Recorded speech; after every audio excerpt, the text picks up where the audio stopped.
Hello everyone and welcome to, we're going to call this episode 5 of Resident Evil 2.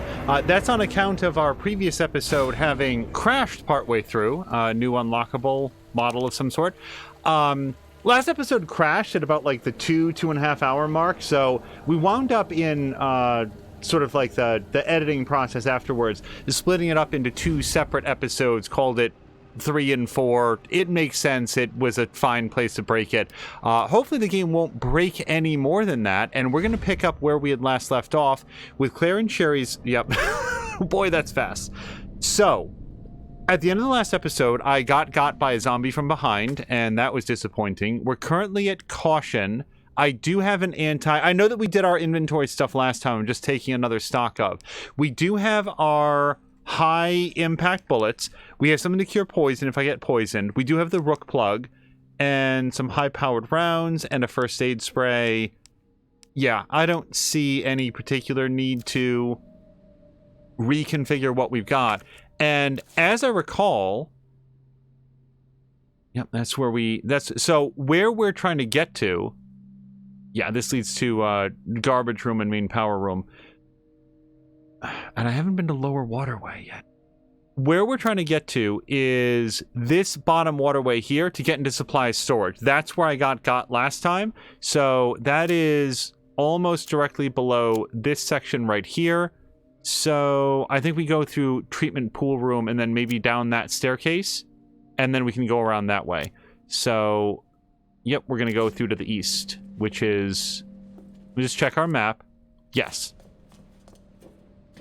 Oh my goodness, hello to Caroluna and everybody raiding over. Caroluna, I have a question that I did not notice on your mechs earlier. And sorry, maybe I should pause to make sure that you can hear the question. Because I know that sometimes when I raid over, like I have things muted, so I can't hear it just yet. But Caroluna, when you're available, I have a question for you on your mechs in MechWarrior 5 Mercenaries, which has been a lot of fun to watch. He can hear. So the purple bits, maybe I didn't notice before, but they have like a swirly category to them where they're like, the paint job on those are moving. Is that a special cosmetic? Were they always doing that and I never noticed? Caroluna has this awesome visual style to his mechs where they're like bright yellow and some green and then this deep purple. And I just noticed for the first time, maybe it's because mostly when I'm watching Caroluna, he is... what's the face I'm thinking of as I go down this death sludge pit? He's sort of like inside the mech, so you're not seeing very much of it. But, hold on, let me just double check here. I've gone the wrong... Oh, wait, I need those high-powered rounds, too. I forgot about this. Yep, we gotta go this way. So, like, the swirly bits, is that a paint job, or is that functional in some sort of, like, I don't know, nanite repair system or something? It looks great. And then this is... No, hold on, isn't this... Oh. It's actually in here.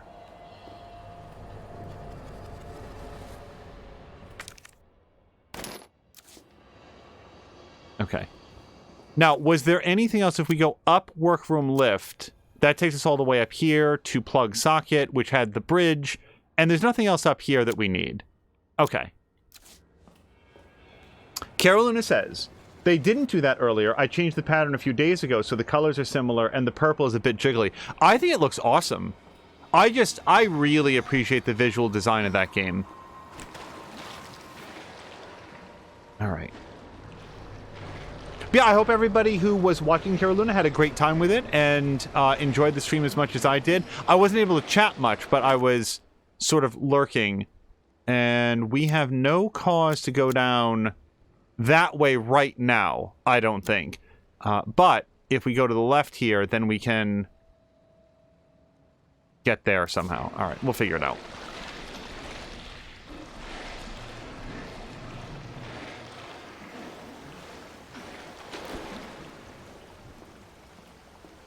When I see MechWarrior, like looking as good as MechWarrior does, it makes me lament for the days when there were a lot of like space sims, and then it reminds me of the fact that I've got both Rogue Is it Rogue Galaxy? It says no. Rogue Galaxy is something different.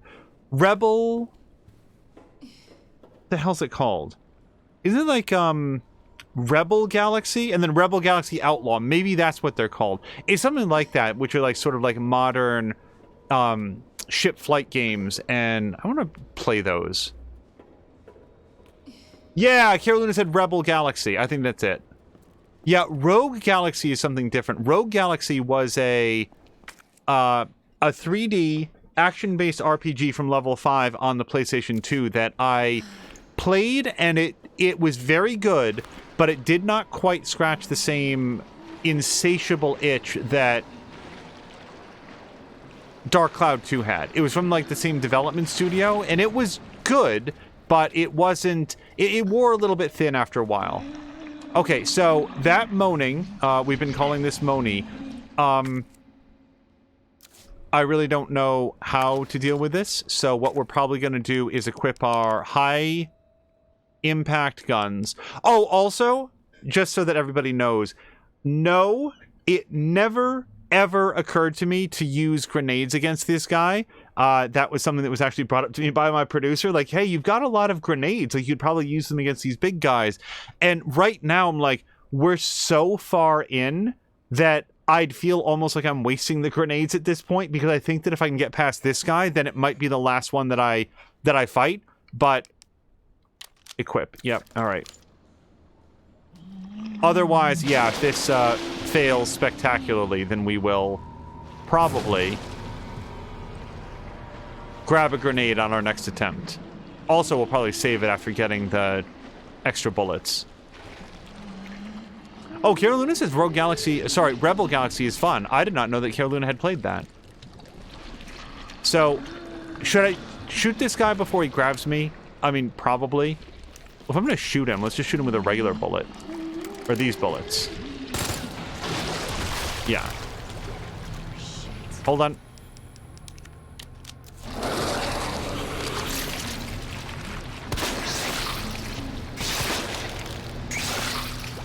Shit, that last one was a big fat miss.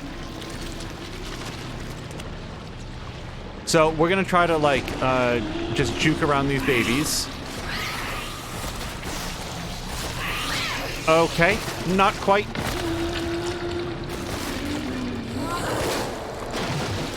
Oh no, I'm just dead now. Do I have a left trigger button? No, I just get vomited on. Okay. And I was at caution already, so this is probably lethal. Claire, do pull up your gun, if you wouldn't mind.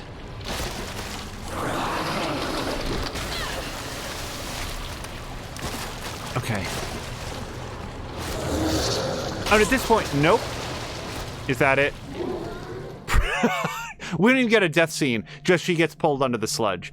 All right, so I'm going to hit continue. Hello to Silk, who says, okay, evils.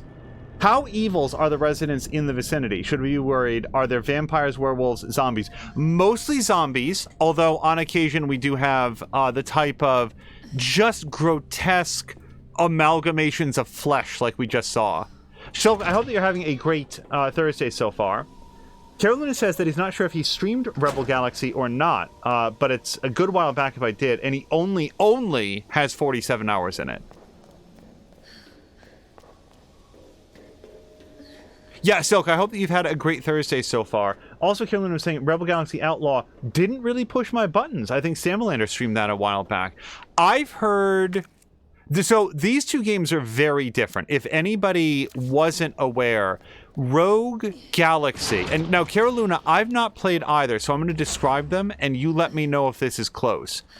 Rogue Galaxy is sort of like a little bit of a capital ship simulator where you're playing like a large ship. It's played from a third-person perspective, and the action all takes place in sort of like a 2D plane. So you're flying around in space, but it really takes place along this sort of like 2D environment. And it's very much about managing your firing arcs and staying outside of like the enemy fire and managing your shield facings and stuff like that. And people really liked it, especially sort of like its soundtrack and stuff. So for the sequel, they came back and said, well, what if we did another game in the same universe, but this was more of a traditional first-person in the cockpit style game, and that is Rogue Galaxy Outlaw. Does that sound about right? Oh, am I saying Rogue Galaxy? I meant Rebel Galaxy. Yeah, thank you for that. I'm saying the wrong thing. It's a little bit like the Outer Wilds and the Outer Worlds, where two very different but very well received games, and for want of a vowel, you're talking about the wrong one. Broadsides were a big thing in Rebel Galaxy. Yeah, I would like to play both of them. I've got them both. I was like really looking forward to picking up Rebel Galaxy. Wait, this is not... Where the hell did I go? Hold on a second. I was so excited to pick up Rebel Galaxy Outlaw. Like, it looked like it's exactly up my alley. It's exactly the sort of, like, Wing Commander, Privateer, Free Space 2 style game that I basically grew up playing and absolutely loved. Okay, here it was. And that they don't really make anymore, except for Rebel Galaxy Outlaw. And then I got it on a sale and just haven't had a chance to play it yet. Oh, you know what was another game that I really tried to get into over the years and just wasn't able to make very much headway in? Independence War 2, which is sort of like, it felt very British due to like the accents of the people and stuff, but that game got super well reviewed and I wasn't any good at it. I don't think that I was playing it correctly. So, I didn't pick up a grenade, in fact. I really probably should have. Yeah, I mean, I don't know that I want to spend a flame grenade on trying to, like...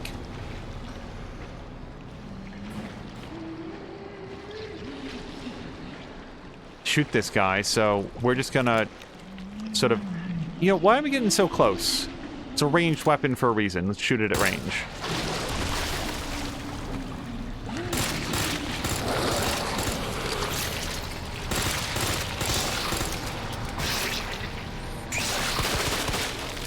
Okay, hold on. Let me dodge babies. No, I think a big part of it is don't get got by the babies. Go! Okay. So we've dodged 3 babies. Wow, was I using the wrong gun last time? Holy shit, that went way better. Okay. Either that, anytime that I suddenly get like everything goes my way, I'm always like, uh-oh, is there like some sort of dynamic difficulty that's kicked in where it just took pity on me? And the answer is no, because look at this asshole. Okay, so wait. Can I just run past this dude? Because I will do that if that's available.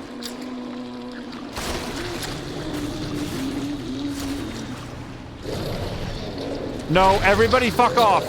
Nope. God damn it. So it's just the worst of all worlds. Managed to get got by everyone in the room. Come on.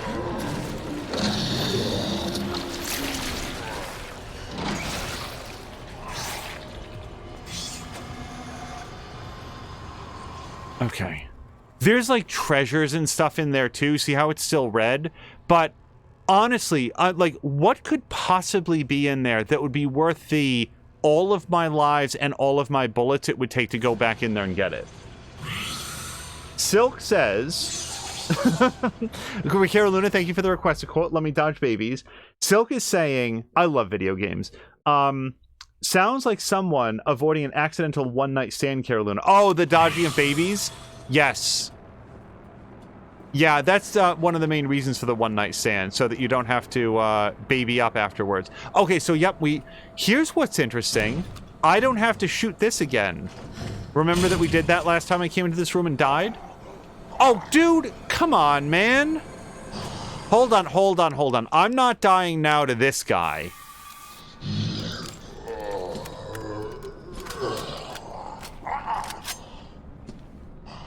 Asshole.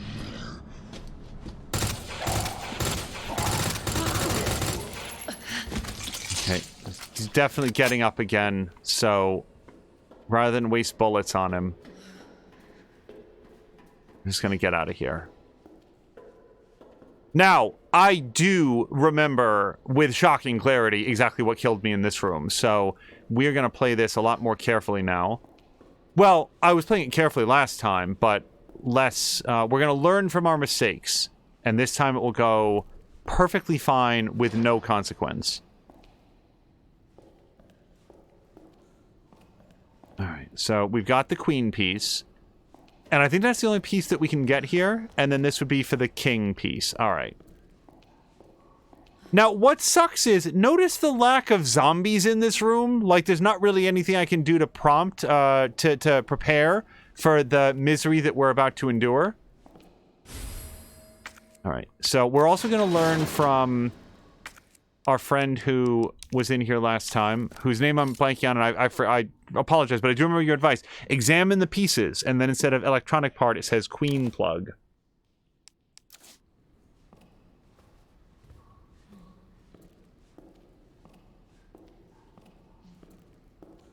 Also, so again, it's been a very long time since the first playthrough. I had entirely forgotten, like, how far in this is. We're pretty far in. Like, I was surprised when I looked back at the VODs. So the only thing I looked at from the original VODs was I went to look to see, like, where is this relative to the end of the game when I did the Leon playthrough? Like, what was the... Why do I feel like this is the one that I just took out? Hold on a second.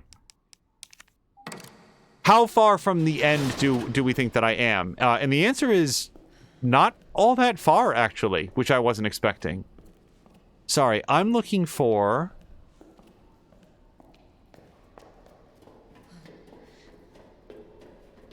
Oh, hi. Oh, thank God I came back up here. Now, see that red... Now, we can combine the red and blue for a damage taking reduction. Okay, and that's just out. So, this is everything there is. How did I got this started last time, so we'll figure this out.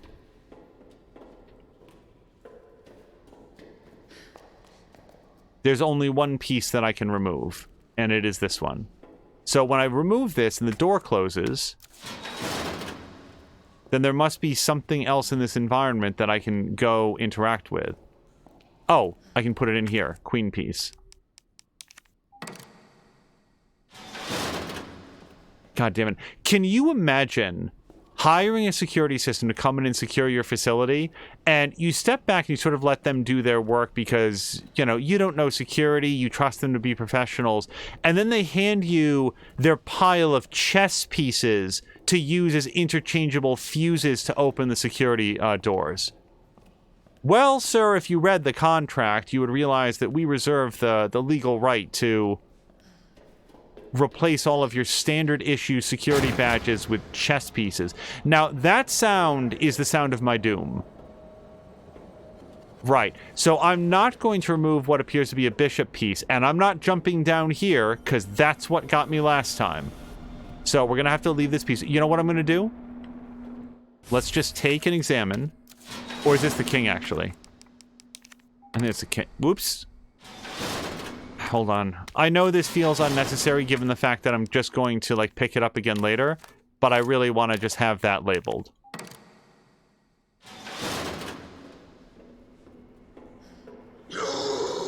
Yeah. So I'm not jumping into this guy's arms again. Oh, shit! Okay. No, nobody's up here because...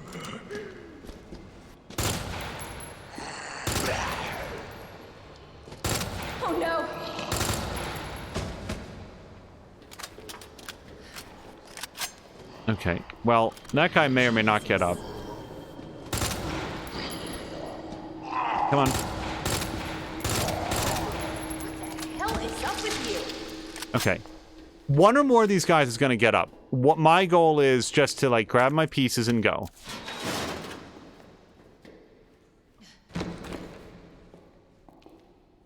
Silk, I'm curious if you've ever played this or another Resident Evil game.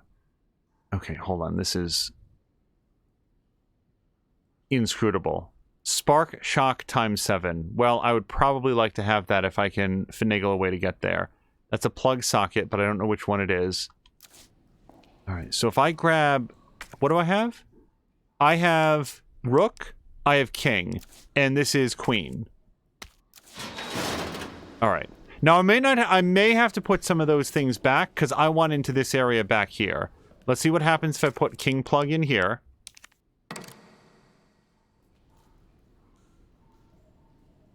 What? What did I do?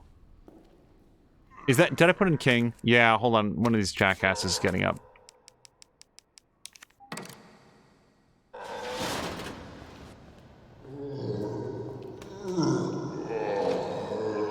Okay, how do I learn what is necessary to open that door? And these guys, they're like in their cage now, right? I don't need to stress out about them. Silk has never played any, but I did see some playthroughs of Resident Evil 3, 7, and 8. Well, 7 is coming up, I'd say pretty soon on the docket.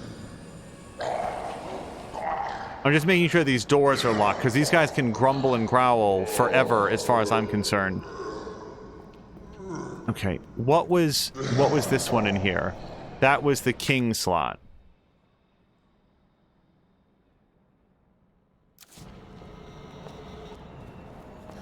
But that...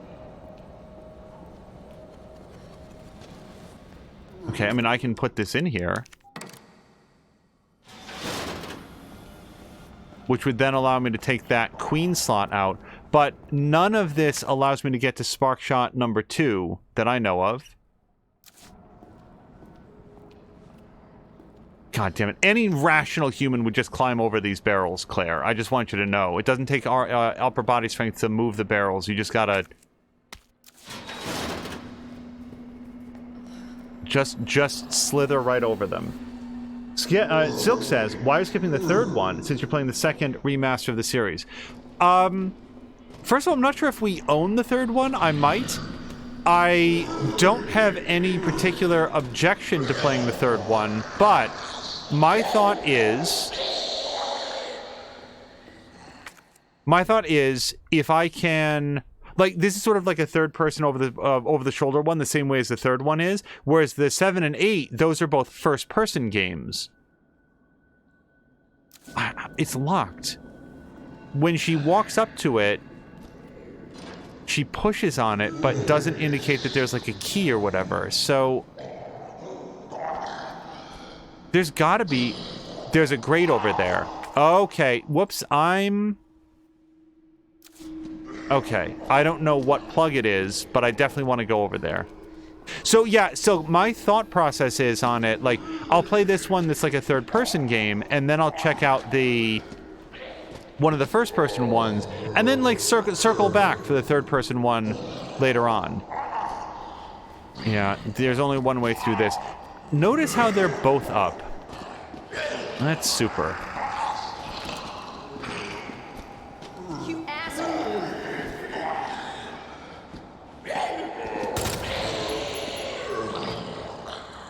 Wait.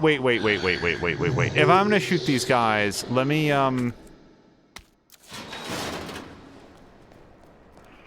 Oh, I'm so smart. Okay, hold on a second. I'm glad that I came back for this now. Okay. King part goes in there. You know, I feel like both the change of perspective and mechanics of the whole deal helps to keep the experience fresh. Silk is saying true. The third game is still an over-the-shoulder view like this one, so I understand the skip to the 7th for the first-person view. Yeah, it's just sort of like mixing up. Like, the third one will still be here. When I want to return. I like to mix up the spooky, scary horror games. I feel like it helps keep things fresh. Yeah, I'm running out of these bullets, so let's see if I can maybe use these that gonna make it count a little bit more. Okay, can you just stop shimmying from side to side for a second? Damn it. Oh, well, his head came off, so he's done.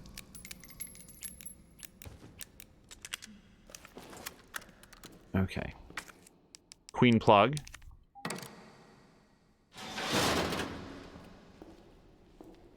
God damn it! Yes, that got me.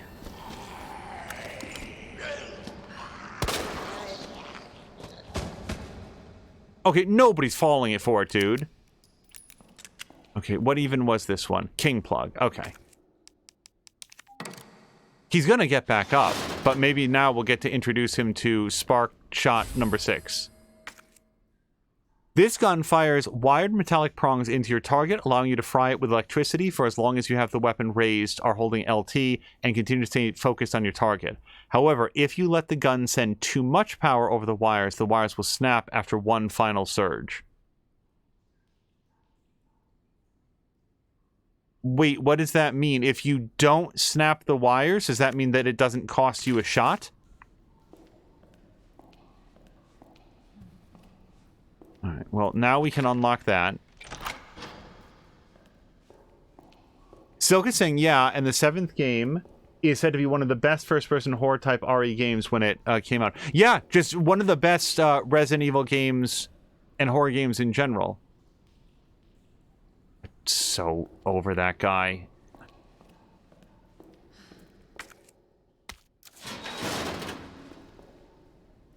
Okay, we're just gonna try to give these guys a wide berth. Alright, there's your tomb, asshole. Okay, there's nothing else in here. Our room is blue. We can go. Also, Silk, like, and this is not me speaking, this is just sort of like what I've picked up through cultural osmosis, and we've talked about it a little bit here and there during this playthrough. When I played this for the first time, the Resident Evil 3 remake had not yet been released. Now it has been, and it wasn't as warmly received as this one was. We were talking about it. How do you get out of this space? Okay. What are my options? I can't go in that way. I can go in this way. And then we can go upstairs and then go to the other side. Maybe that's what we're supposed to do. Queen Plug. What somebody was saying as recently as last episode is that I guess the Resident Evil 3 remake cut out a lot of stuff that people had wanted, were expecting to have in it, like a lot of story stuff. Now, I've never played the original. And hello to Fun Bear. Fun Bear, I hope you've had a great week. I have never played the original Resident Evil 3, so I wouldn't know what's missing versus not. But when the overall takeaway from something feels negative by fans of the series, it, maybe I will have that reaction and maybe I won't. But I'm figuring that I want to be, let's aim at the best stuff available. Hello to Solid Chrome Hickey, who says, how's it going? It is going okay. It has been... This week was fine. Here's my answer to that. This week, I am looking forward to the weekend, and what I need to get to the weekend is to make it through my Friday. And that, on some weeks, has proven to be a remarkable challenge, but I hope that you've had a great Thursday, and... The fuck is this night? Like, why is this? Hold on, is this really the only way out? There's no other way out of this area.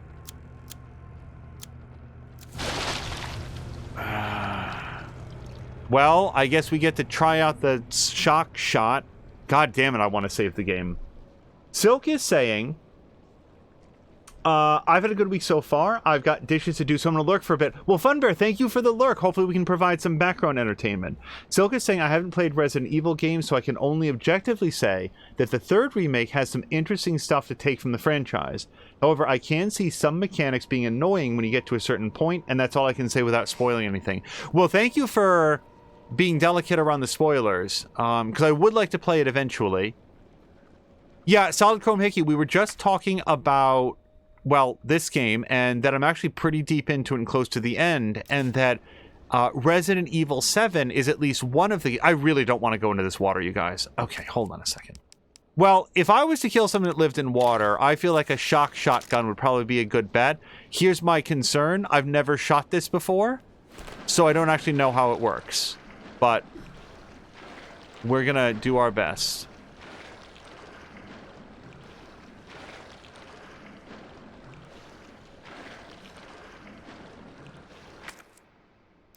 I would also like to know what treasures are around here.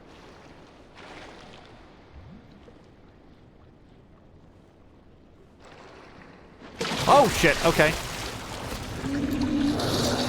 So, like, dude, what am I supposed to do about 2 of them? This is so annoying.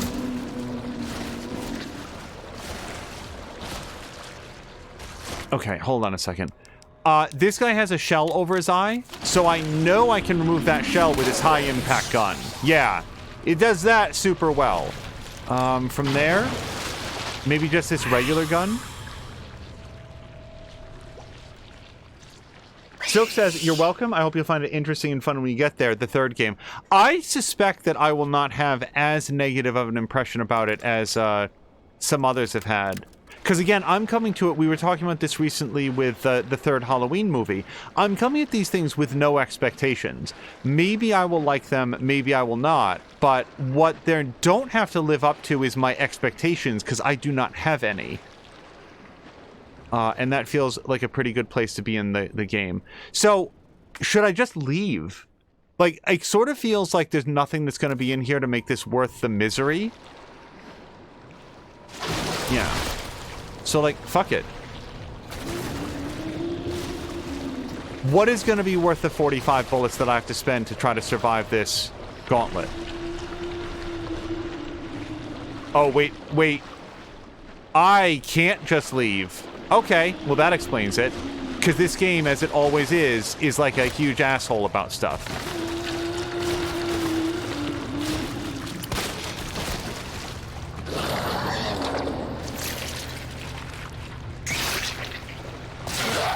Yep, I thought maybe I could slip past, and now I've just taken a lot of damage. Notice how he... Oh, shit, there's babies in the water. Notice how he turned, like, perfectly.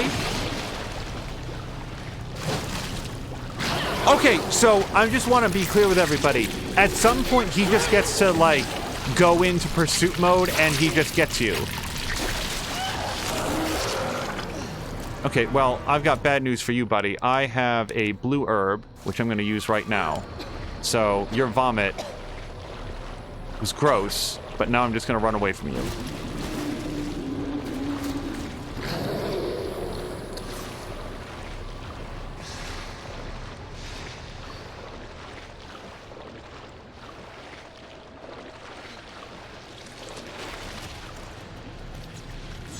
Okay, so somebody expressed to me what the treasures were in this area. Like, how is it still red, you guys? Because this leads out. And I looked out. Okay, well, I'm gonna flee if there's bad guys over here. No, okay, there's bad guys over here. Alright, fuck it. I don't care what the treasures are.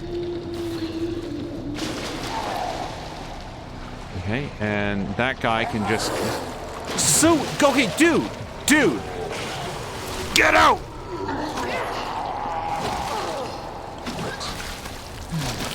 Guys, I hate this game.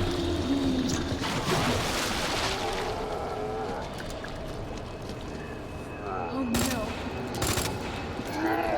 no. Nope, I'm gonna die here. And if you're wondering, like, why is he so... I don't know that anybody's wondering this. Like, if you're wondering why I'm such a bad shot... No, I mean, I just am. But, like, why aren't I just spraying and praying? Because if I can, like, survive that zombie, but it costs me all of my submachine gun because 2/3 of them hit the wall, then I still lost. Like, that's frustrating, but it's not like an end state. Okay, this isn't as bad as it might have been. Okay, well, since this is apparently a save spot... Let's get funky with the electric shotgun. I didn't forget that I had this. I just didn't feel like I had a good opportunity to use it. Alright, jackhole.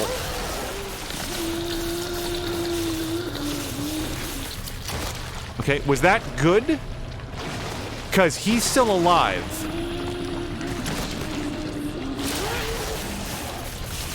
Am I supposed to walk around him during this time, or what is the point of this?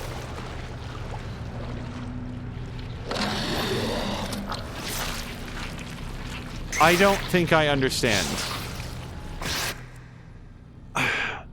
So when the electric prods disconnect, it does seem like he's stunned. So maybe what you're supposed to do is just run around him.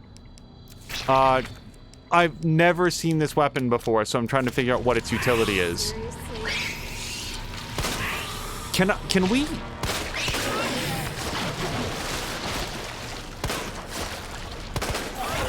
Oh my god, it's so embarrassing.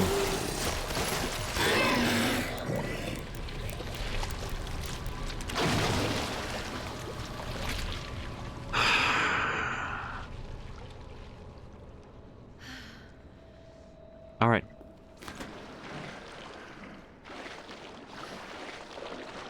At this precise moment, I feel sort of inclined to just, like, die, because that was so much wasted ammunition. Okay, well, we found this. What is this? Submachine gun? Hey, man, 87 bullets. I'll take those.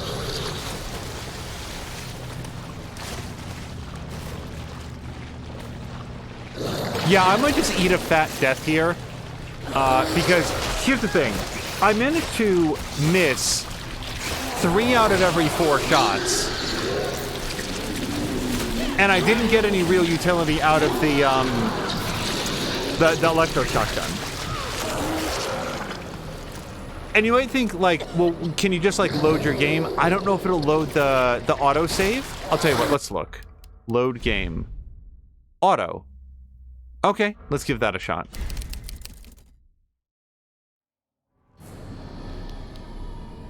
All right, let's give this another shot. We've got to be able to get out of here without expending so much health and resources that there's no way forward. Okay, well, fuck this guy then.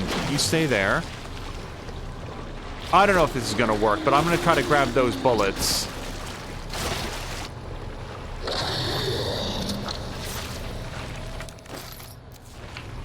You vomit babies, and I'm gonna leave this area forever. Now we know that there's a zombie up ahead. Fuck you. Yep, nope, it's poisoned by dude and poisoned by... Yep, this is fine. I'm willing to accept this. We're gonna eat a blue herb. Get out of the water. Now, can I just, like, camp out up here and kill the zombie that's there?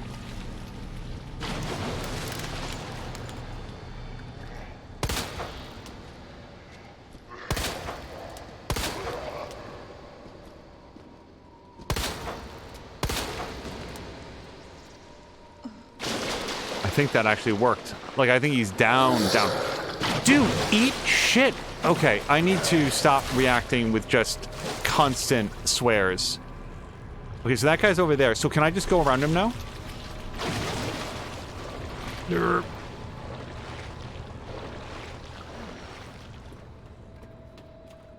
Oh, hello to Patikin. Patikin, I'm... Okay, so multiple things. Patikin, thank you very much for the raid. I hope you had a great time with Horizon Forbidden West. Of course, I'm not watching directly, but I catch glimpses of it here and there, and man, am I looking to revisiting the world of Aloy and Horizon. I think that game looks awesome. Also, Silk had asked, have I finished with Leon in playthrough A? Yes. And Silk, that was done about 2 years-ish ago, and that's why I'm replaying this now on the B side, and everything is so oddly unfamiliar. We are rejoining this story already in progress.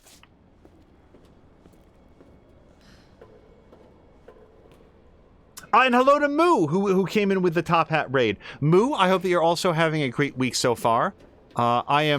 Here's when I say that I'm looking for the weekend, I mean, in addition to what you surely know that means, which is just not being at work, what it means is that I've got one more workday to get through. And one thing that's come up for me, especially in the last year or so, is having a week that goes just fine, Monday, Tuesday, Wednesday, Thursday, and then on Friday, suddenly, out of the blue, some completely unexpected crisis comes up that is just incredibly stressful and unwelcome. And because it comes up on a Friday, it feels like all I can do is just like sit and stew on that for 2 or 3 days.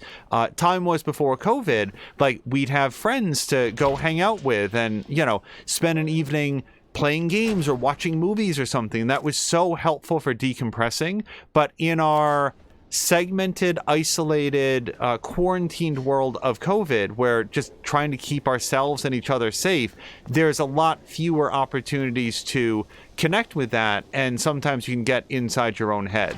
That's one of the reasons that I like streaming, but boy, do I need to make it to the other side of tomorrow without any weird crises coming up. All right, here's what we're gonna do. I'm gonna put away this and this. I think I'm going to carry all my chess pieces. I think I'm going to put away my high-impact gun for now, on the grounds that we can always get it out. I'm just running a little bit tight on space. And then we'll put... Oops. Nope, I definitely did not want to put away the queen plug. Okay. And now let's just put that up there. So I've got 3 chess pieces, and if we look at the map, we've got 3 chess pieces in here. So I think that's going to be all 6.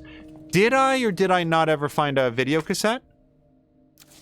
Did I find a video cassette? Sorry, I know I found a video cassette. Did I do it before or after I died and lost all that progress last episode? I do not remember, and I'm concerned that the answer is with us in Upper Waterway. Lower Waterway.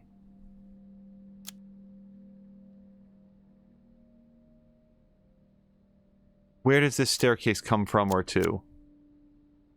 Water injection chamber. I'd have to walk down there. I don't have an objection to doing that as long as I save it first. Oh, yeah. So I think it was Silk that was just asking. Yeah, Silk, see these last saves date? March 2020 was my A-side playthrough. And now here we are, October 2022. So... I'm just going to save it right here. I really don't have much of a reason not to, I guess. I don't know that I'm ever going to do that better than I did.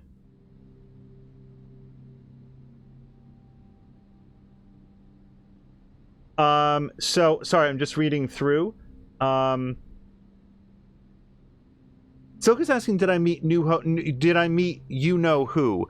If that's Mr. X with his, like, very fine fedora, I did, and he is no longer among us on this mortal coil. He got ripped up pretty good. Dialogue, I don't know how to do that yet. Alright, so... yeah, I'm pretty sure that I have to go down there, or... no, it's here from water injection chamber, which is up through workroom. Okay, so where I need to go to is workroom lift, which is pretty much where we just were.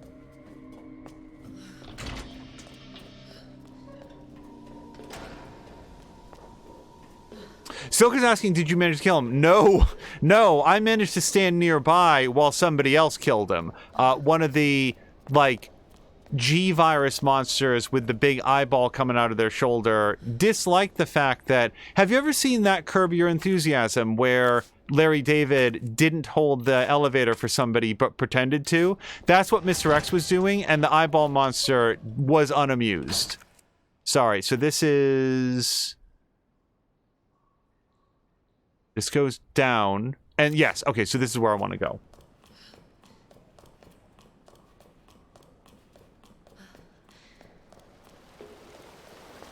Curb Your Enthusiasm is such an odd show. I don't remember if I've talked much about this on stream, but it is a perfect example of, like, I had to watch a great many episodes in order to start to, like, figure out what was funny about it. And then once you sort of, like, cross that threshold, then you go back and watch all those episodes. Like, I went back and watched all those episodes that had not been even remotely funny, and they were suddenly extremely funny. Because I, like, got this sense of humor now.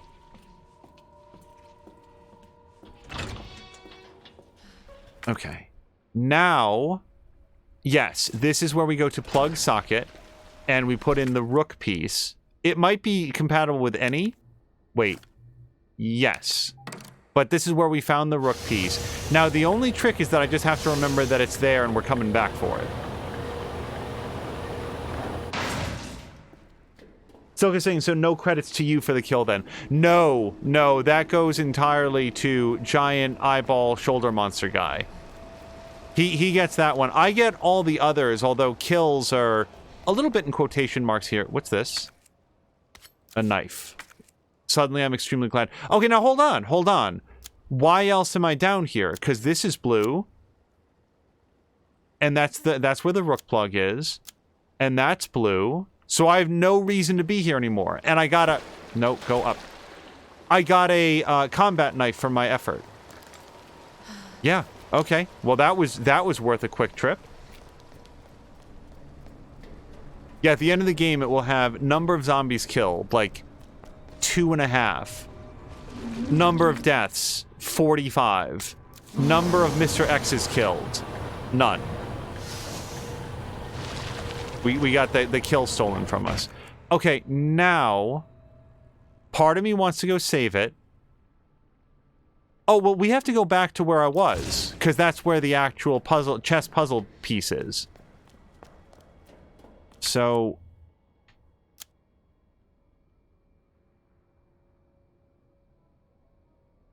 Yes? Or down the elevator. Hold on. No, down the elevator's faster. And probably safer. In this game, anything that's fast is safe.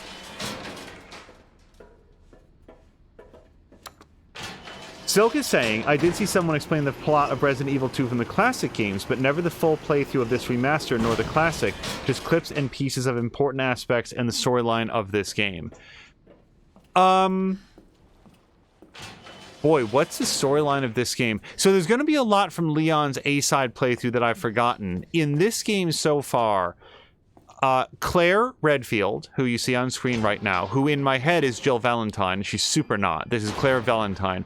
She was coming to Raccoon City to visit her brother, Chris Redfield, who's some, like, big hotshot STARS operative who, like, special forces who works with the... or on behalf of, or inside of, the Raccoon City Police Department. And when she got here, it was just lousy with zombies. She met up with Leon S. Kennedy. Yeah, I don't think I have the key for underground stairs case yet. Wait. Hold on. I've gotten completely turned around here. But the two of them get separated when they get into the Raccoon City Police Department. So now Leon is leaving Claire little messages here and there saying that he's fine and I hope you are too. And wait a second. How?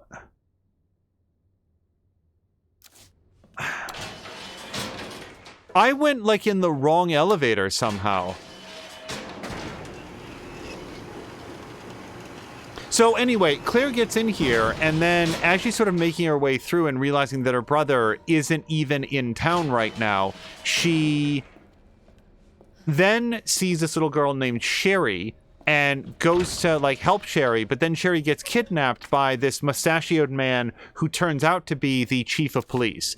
And when Claire goes to give pursuit, he grabs Sherry and runs out of the police department with her. Oh, God damn it!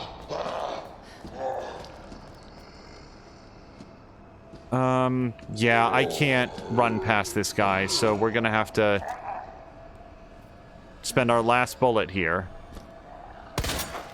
Okay.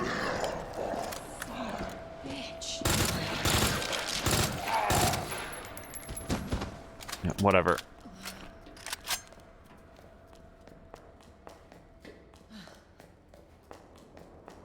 So then Claire's like, well, I'd really like to go help that little girl, but I really can't. Like, she's looking for the parking pass to open up the security gate so that she can go out after in the direction where the chief of police and Sherry, the little girl, was dragged. Okay. In a fair and just world, this will be a straight shot. Of course it's not.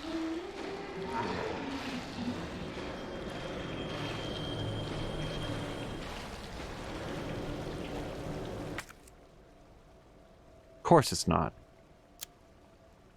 This brought me, yeah, all the way back around to where I was. So I need to get past this guy to get... Where am I trying to get to? To these stairs, and then the stairs lead where exactly? Down. What? Okay, so guys, I'm trying to get here. That goes through the treatment pool room, which I can get to either through the cable car platform or from this staircase here, which comes up here. Okay, so where the hell am I? Where am I relative to lower waterway? I am up here. But can I go down to lower? I can. Okay. Okay, hold on. We're gonna go this way.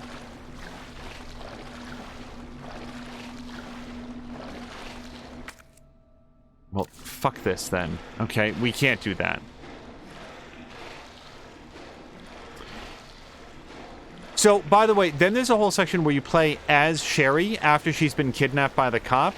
The cop locked her in a room, but it's like, he's very bad at this because he basically puts her into a room where they're like, one of the walls is just like cardboard loosely duct taped to the wall. So she just sort of like pushes through that, goes in the next room and starts like getting out and running around. Okay, dude, I really just want to go past where you are. Hi. Hello?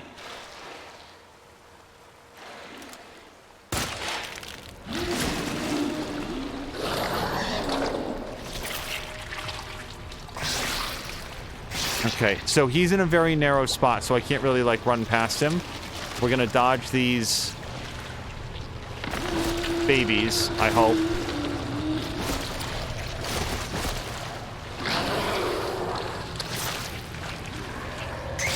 Okay, can I get around him this time?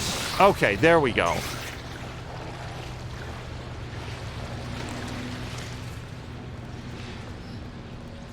So there's a whole segment where, like, Sherry's running away and trying to escape this guy, and he winds up getting... He gets, like... I think the big eyeball monster comes into that room and, like, gets him and infects that guy, and then Sherry reconnects with Claire, and then almost immediately, that's where they're getting into the elevator, and then Mr. X is pursuing them, and Mr. X is like pulling open the elevator doors, and they've got nowhere to run, but then Mr. X gets ripped in half by the big eyeball arm guy, who, by the way, is extremely... I feel like it's pretty well implied now, is actually Sherry's father, because the elevator, the eyeball arm guy kills Mr. X. The elevator falls to the bottom of the shaft. Claire is knocked out. Sherry runs away. And then Claire comes to when this very, like, sort of, like, terse and annoying blonde woman sort of, like, gets her to her feet. And then proceeds to, by measures, explain that Sherry is her daughter and the giant eyeball monster is her husband. So... it's not said outright that I remember, but the eyeball monster appears to be Sherry's father, which might be why it is acting protective of Sherry. Oh, and hello to Markwak. So just to read through very quickly, Silk is saying, I believe in the A series, you managed to meet a professor who's close to dying because of Umbrella Corps and injected a virus into himself to survive for his family, which turns him into a monster. Dude, that could absolutely have happened, and I probably reacted to it at the time. Here's what I remember about the A-side playthrough. Leon S. Kennedy, first day at of being a cop, zombies everywhere. He's navigating through the, like, facility, much like Claire was, the police station. And then Ada Wong shows up. And then there's, like, a section where you play as Ada, which, that, like, what I just said is literally everything that I remember about it. The fact that there's a section in which you are playing as Ada.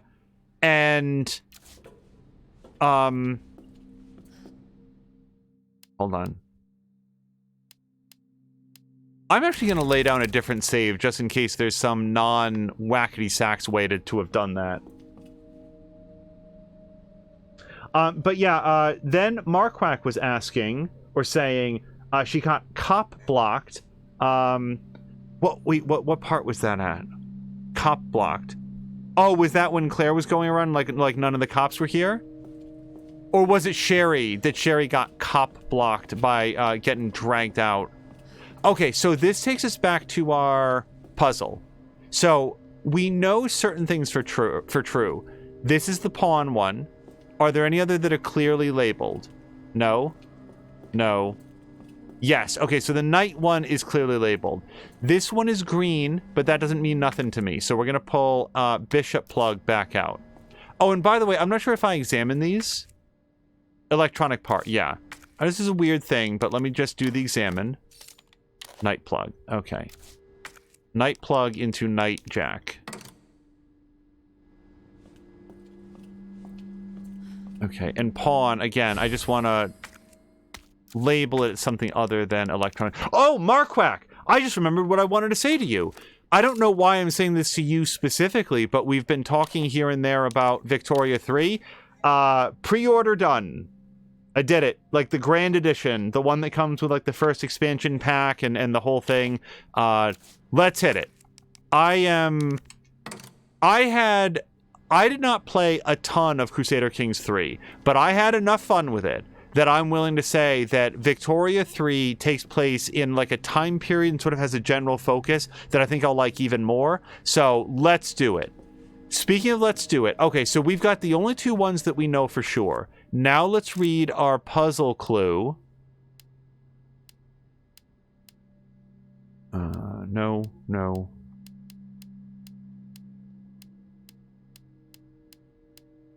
Wait. No, I'm not in sewers. Hold on. Sewers.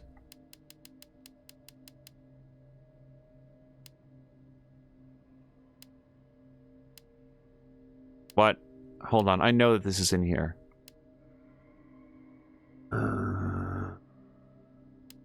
Sewers Company pamphlet. Nope. Unlocking the U area door. One plug in each terminal. What plug goes where? Please be a pair by sharing the information on the board. Okay, here it is. This is what I was looking for. So the rook is next to the knight, but not facing the queen. Can we do something like that? So here's the knight.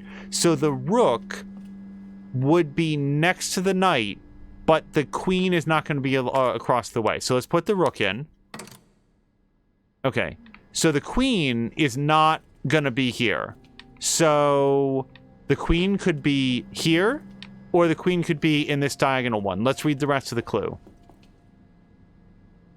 The king ain't next to the queen, but facing the knight right at the end. So here's the knight. We're going to make the king go right here. Which means, by process of elimination, the queen must go here. And then the bishop has to go here.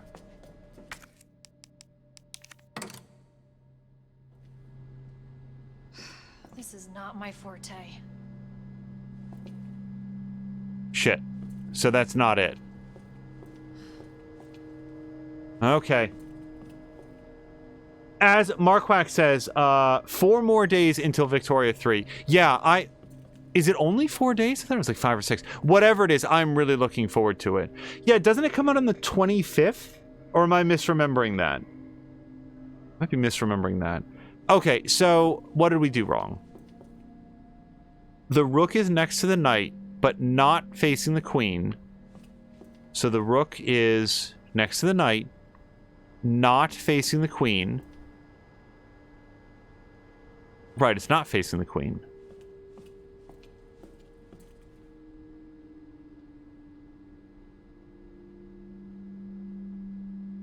The king ain't next to the queen, but facing the knight right at the end. And then, oh, hold on. The knight isn't where the case marking says. Oh, wow. I really should have read through that. Okay.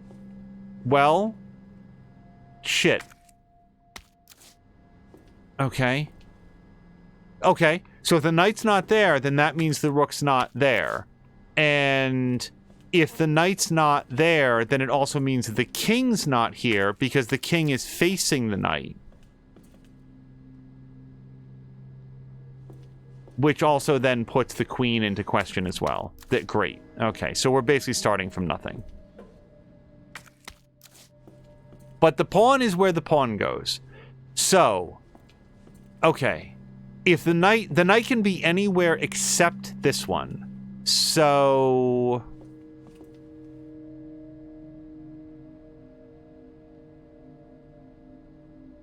Okay, well, hold on. The rook is next to the knight. So, the knight could be in one of... That really doesn't narrow it down, because it could be in either one of those. But it has to have a space next to it. Not facing the queen. The king isn't next to the queen, but facing the knight right at the end. Well, okay. That feels to me like the king goes here, because this is at the end and on the right. Let me just look at that again. The king ain't next to the queen, but facing the knight right at the end. So if that's facing the knight, then we're going to put the knight here. And then the rook goes next to the knight.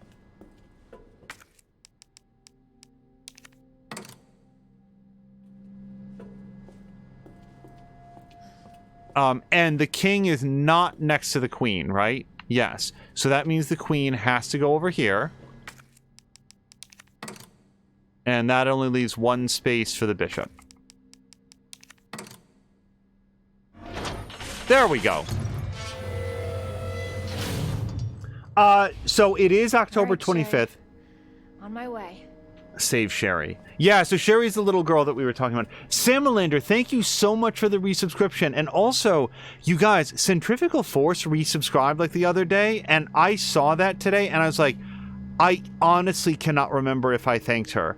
There are a few things that you feel worse about in streaming than... Now, hold on a second. Oh, hold on. We're going to go save it. Hold on. What am I thinking? Boy, the hubris of just walking away from a save point when... By the way, how many save games did I have? So, guys, I had, in the original run, 67 saves. In my current run right now, I'm at 60. So, I think this is going to wind up with a lot more saves. But yeah, Samalander, thank you very much for the resubscription. What I was about to say is there are a few things that feel worse in streaming than to have somebody like, you know, either a newcomer who like, you know, introduces themselves and you just don't like see it in time, or like somebody subscribes or something. Markwack, thank you so much for the 500-bit cheer. Like that. To like not see it in time, you're like, oh no, and you just like, you feel so bad about it because somebody went ahead and like wanted to like brighten your day and do something awesome for the stream, and if you don't see it in time, it's just like, oh my god, it is a terrible feeling. Okay, I'll tell you what, let's go down here because this looks like it's gonna be a small room. Oh boy, the game is making me very nervous. It's being generous, and that turns me off. Uh-huh. Yeah, no, we'll look at that. I just want to look at every other thing first.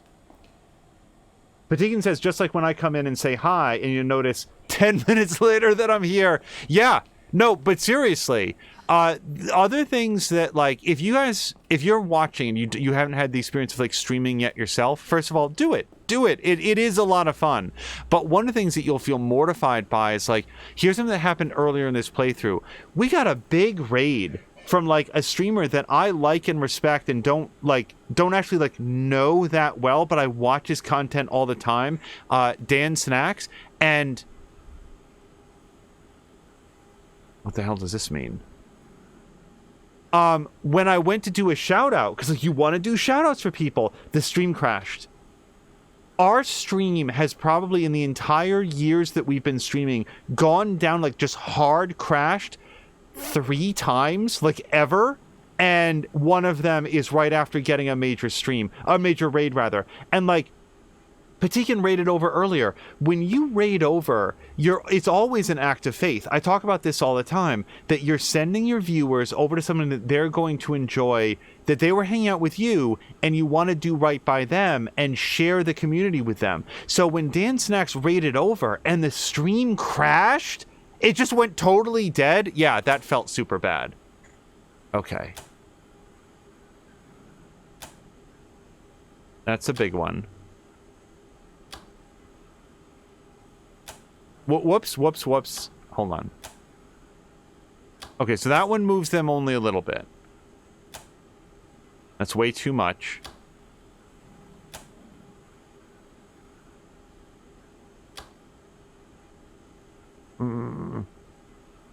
How are we so close and yet so far away?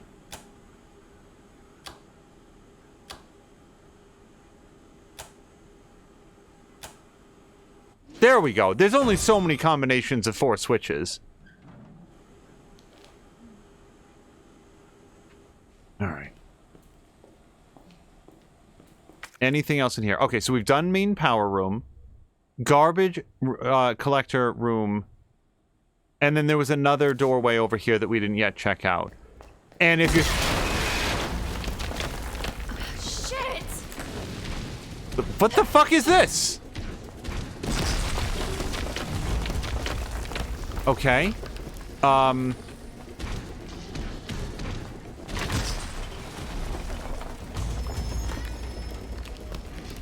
the way, the rest of that sentence was going to be, if you think I'm not going to save it, you're crazy. I was going to go back up to the save room. This is great.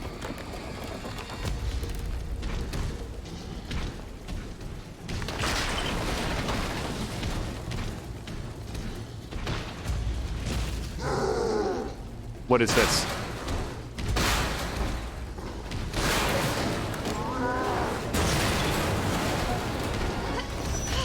Oh, great. No, I'm on fire. Hold on. We will resume our regularly scheduled conversation. Oh, that's not a passageway. Shit. I saw blackness on one side. I was like, I'll turn down there.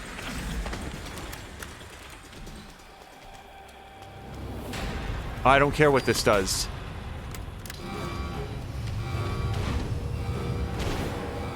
Oh, that's much worse.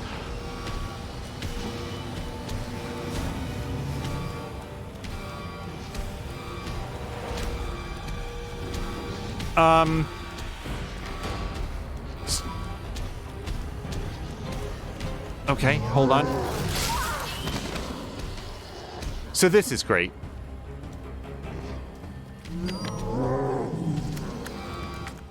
What is this? A flash grenade? Okay.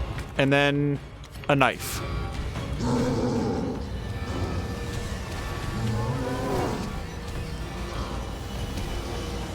So...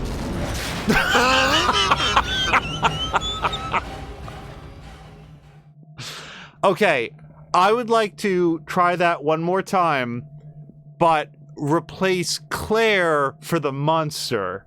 And then I think that we might have had a solution there. Carolina says, I know what it is. It's something big. Oh, the big dude ripping down the door. And then Angel says, you need to work on your taste in men. He's so aggressive.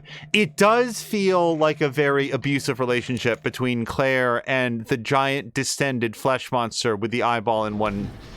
Oh, well, this is a nice, Okay, so we have to figure out what the timing is on this. And I feel like this is probably enough. Okay, cool.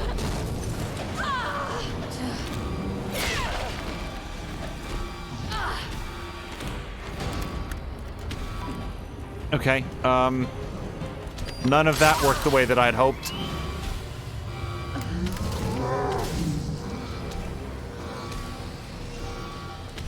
So I'm thinking if we can, like, get him in the right position, hit the button, and then maybe flashbang him, that might be a good use of a flashbang, I would think.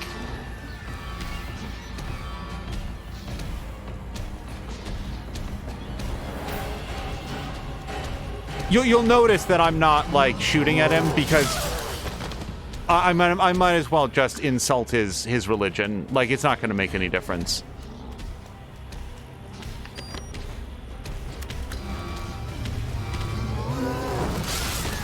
Well, but now I'm just dead from traditional means.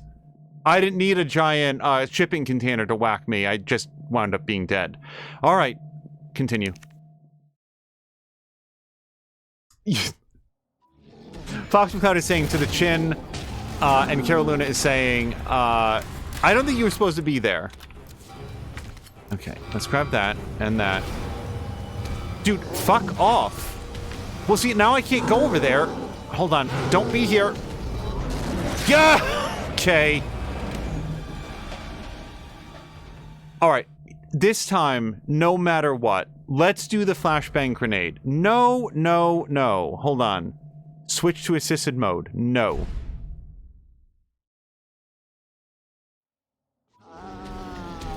Hold on. Okay, hold on. Equip.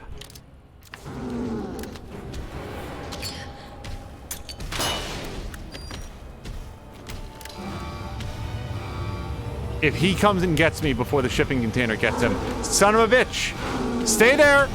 God damn it.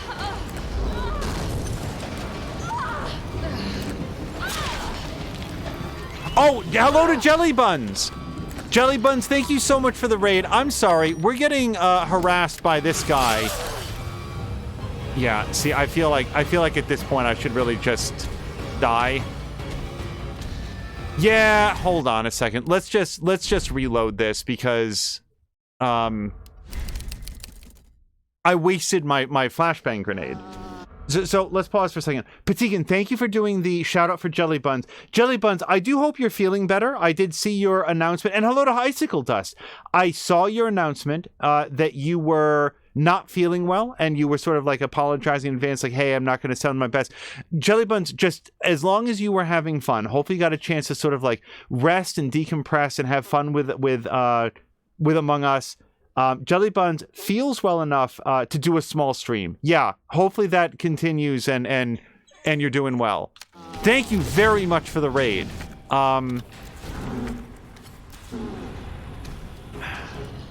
Okay, so how do we time this then? So here's the answer to that. Not like that. Also, there's like a thing here.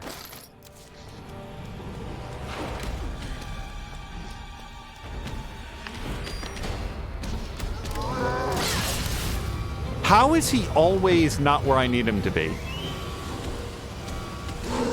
Can I stand on this side of things or no? See, I'm just gonna...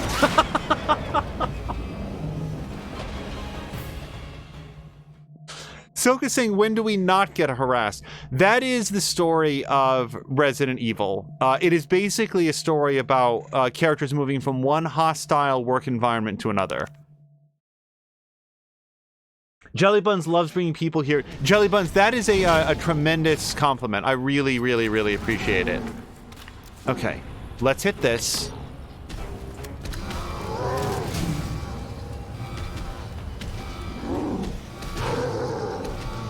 Okay, well, see, now we just, like...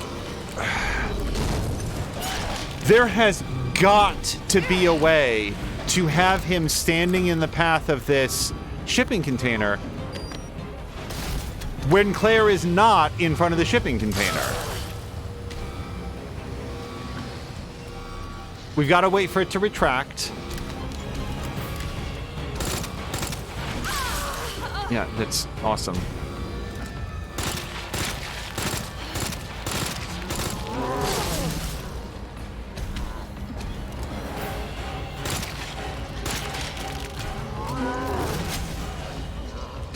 I'm basically seeing, can we, like, you know, fill him up enough with lead that he slows down?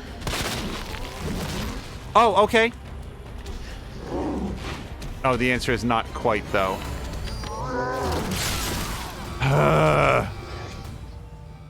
Jellybun says, I'm going to take a minute to gush a bit. I was doing it before we came in, but you're one of the most genuine feeling people I've met on Twitch, so I feel safe being here and bringing people here.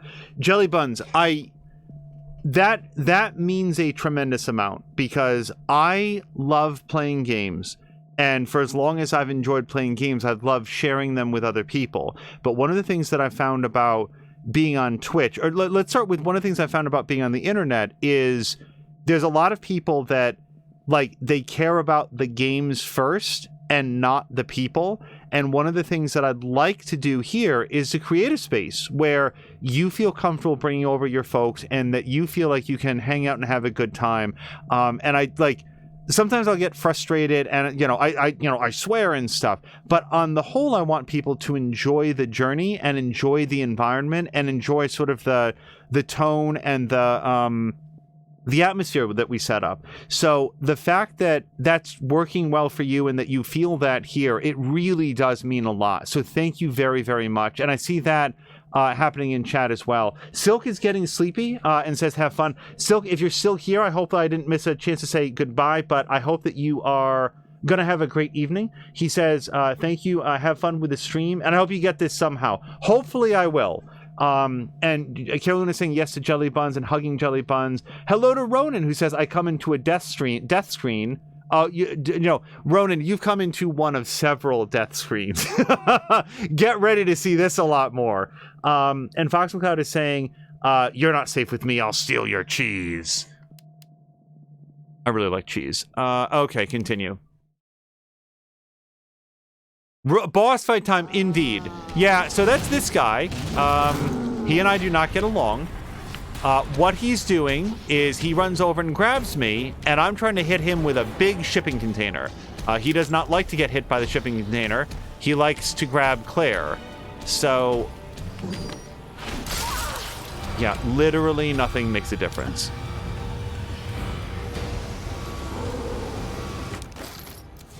And just for clarity, I cannot stand like over on this edge, right? I think that got both of us, which is a step in the right direction. At first we were only getting Claire. Now we got Claire and the monster. If we can just move it one notch further towards success, I think we'll have actual success. Markback is saying the first button push takes about 11 seconds for the shipping container. Okay, that's helpful.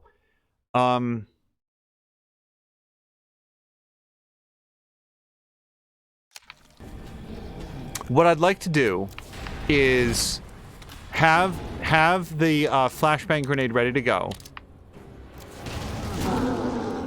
You know what I think I need him to do? I think I need him to lunge like that, except not quite like that, but in a way that he doesn't hit me and I'm not stuck recoiling and he is. Okay, so now we're gonna do... Hold on.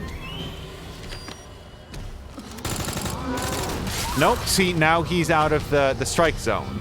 And I'm down, and if I run into the strike zone, it hits me and not him. Alright, I cannot quite, like, load from here, so we're just gonna let this play out. Jelly Buns is gonna use the restroom, but hopefully she'll be back soon. Patigan was saying you were not even close to the crate. On the previous one, though, Patigan, I think I got grabbed, so I think that it counted. Continue. Yeah, Fox McCloud is saying switch to assisted. If you could stop insulting me, that'd be great. I like it if a game, like, I like that option exists if you get really frustrated. I can't remember a time that I've taken it because my idiotic pride won't allow me to. But also in this specific instance, targeted aim assist is not going to help me hit this guy with a shipping container, right? That assisted mode would really be of very little value. Okay.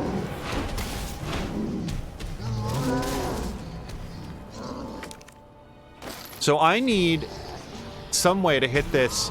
Shit. Okay, hold on.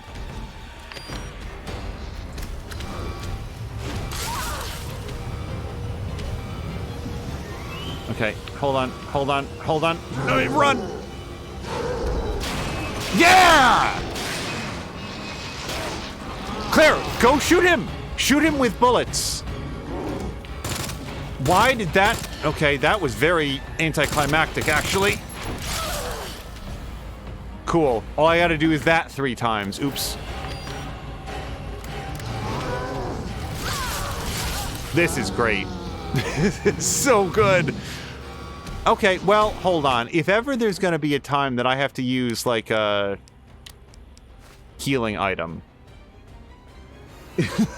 Hello to Def Dopey! Def Dopey, it's been a while. I hope that you're doing okay. Use.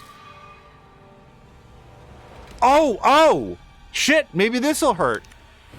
Let's equip this. The trouble is, it's gotta be on its way back.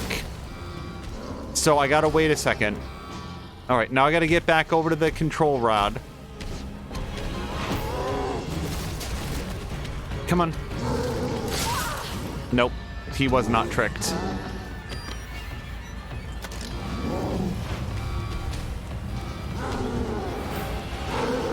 Okay, Hulk out later. Oh, this is not gonna be good for me.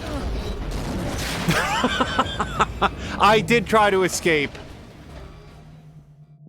Def Dopey says, I'm well, thanks, how are you? Well, I'm doing substantially better than Claire is.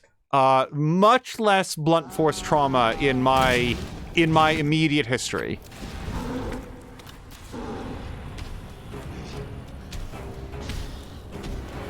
Hold on.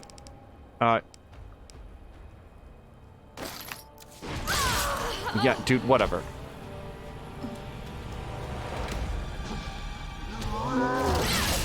Well, you know what I would love? A dodge button. Maybe there is one and I've overlooked it. I kind of don't feel like there is one. Okay, I'm just gonna go over here, and if he dodges the crate, he dodges the crate. Yeah. So the idea that you've got to do this more than once is really quite demoralizing right now because of the amount of difficulty that I have. So you know what? Hold on. The shock shotgun I do think is a good idea. What I need is an opportunity. Let's practice this right now. Boy, they could have made this platform twice as wide, like twice as large all the way around, and this still would have been really challenging. Okay, I need you to do something or the opposite of something. Okay. Hold on. Let's just, Now, I thought I had a first aid spray. Apparently I don't. We're going to use that and that and that. Okay.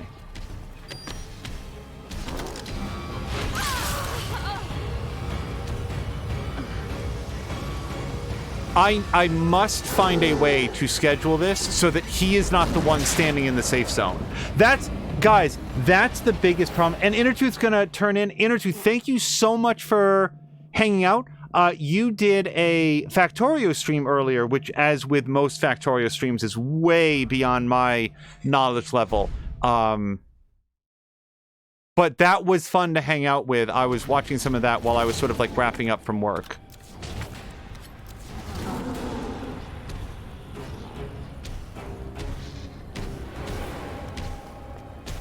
Guys, I don't know what to do about this. Like, it's not just that the crate is hitting Claire, it's that it's missing him. He's standing in the safe zone when the crate comes by. Okay, hold on, stop.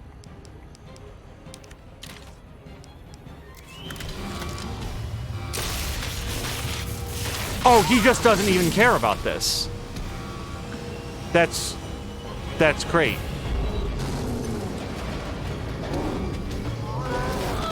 Okay, well, this is already a loss. I thought that maybe this would at least, like, seize him up, and it doesn't. Okay, I feel like it's time to stop being precious with my bullets, then.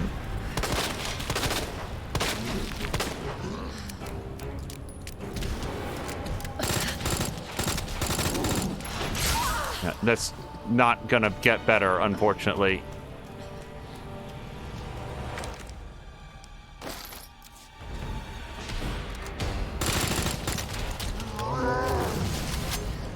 Okay, hold on. Well, then again, hold on. I was about to, like, let's throw the flashbang grenade at him, but we know that doesn't last the 11 seconds that Marquardt has timed it out for. So, like, I'm on the verge of taking advice from chat. Like, seriously, this seems about as dire as it could be.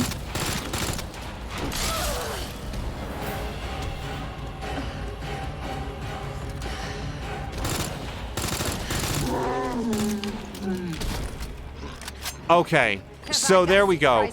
If you shoot him enough, he does go down. Okay, so now all I have to do is combine that knowledge with not taking catastrophic damage. And then we can do this a few times. All right. Yeah, Inner2, thank you so much for hanging out. I hope you have a great night. Okay, well, we can certainly agree to call this over. So here's the play, I think. Avoid him while the, well, avoid, you know. We need to drop him to his knees and then hit the button while he's in the danger zone. Okay, that's really bad.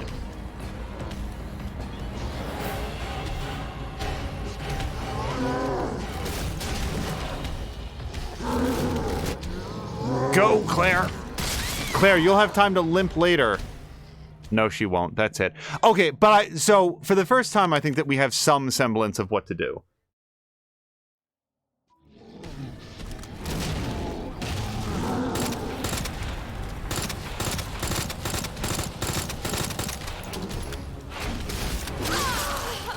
Yeah, there's no way I was going to get out of that. I swear to God, I don't know how to not get hit by this guy.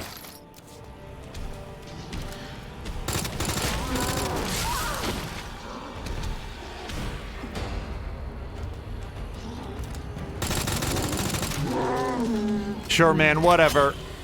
Just take a knee. Have I got a surprise for you?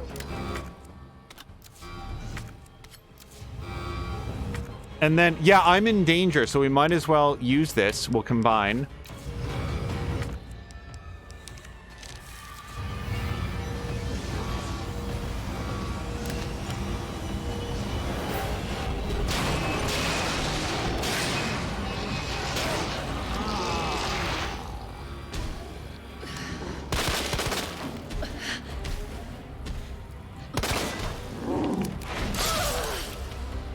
Hold on. Let's hit this. Get it out of the way. Oh, Christ. Okay, well, just knife him. Knife him.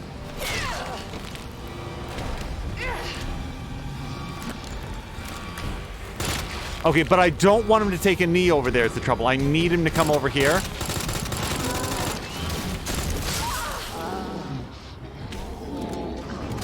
God damn it, Claire.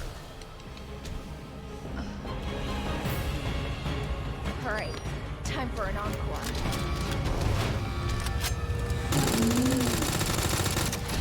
Yes, yes, yes. Please just stay there for a second.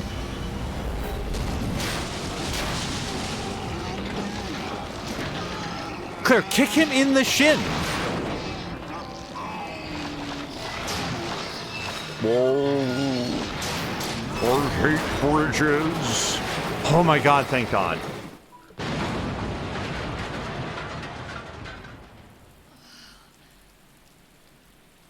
I'm so sorry, Sherry. This is taking forever. Yeah, sorry, Sherry. Sorry for the delay. Oh my God. So, Def Dopey is saying, imagine for a second that you're in a scenario where you're out of bullets at the start of this combat and all you get to work with is a dagger that you give you. Is that, like, seriously, is that even possible? Oh, he did drop my dagger on the way down. That was polite of him. Okay, let's not leave until... Yeah, there's more stuff here. Somewhere.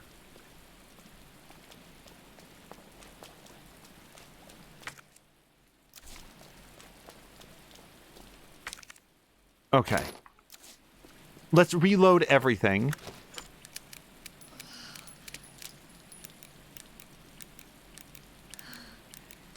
Mark Wack is saying congratulations. Def Dopey is saying first try.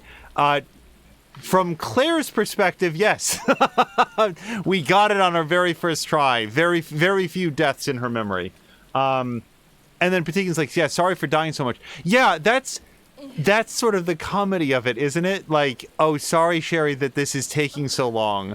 What with my, like, my massive internal bleeding, we'll get to you. Honestly, I do not have the gene that would make me, like, Sherry be my top priority in the situation, given the fact that her mother is the one that seems to be responsible for all of this. I'd feel like if anyone in the whole world could possibly be... Oh my god, do we get to save it? If any in the world is going to be qualified to keep Sherry safe, it's her mom. And that's who she's with right now, at least last that I remember. So... maybe I would be looking for a way out of Raccoon City. Go back to, like, Des Moines. Fewer zombies. Okay, yeah. We've got to make some changes here. Let's put away our completely good knife and our flashbang grenade that I would have used if I could have. I don't think I need this blue dealie right now. And then what we can do is... yeah, let's grab this... and this, and I am at danger, so, like, really, why would you not use these right now? Combine, use. And now we're going to... do I have any other healing items that we can do? Oh, yeah, first aid spray. Okay. So, I'm in a really bad situation, but I'm not so bad that I don't have full health, so we're gonna throw down a totally different save. Def Dopey says that he's from Des Moines. And Def Dopey, if it's not he, please do let me know. Hello to Blobbity Blah. Blobbity Blah says, how are you, Angel in chat? Well, Blobbity Blah, we just did a boss encounter, and I am on the other side of it. I feel like saying that I beat it is maybe a little braggadocious for how it actually went, but we have completed that. And now we are on to the trash compactor room, which, if I know my Star Wars, I'm sure will be just peachy. But yeah, blah blah blah. I hope that you've had a great... hold on, this is a cutscene. A great week. Mommy's here. Sherry. Sherry, can you hear me? Oh no. Sherry? Claire? Sherry, are you alright?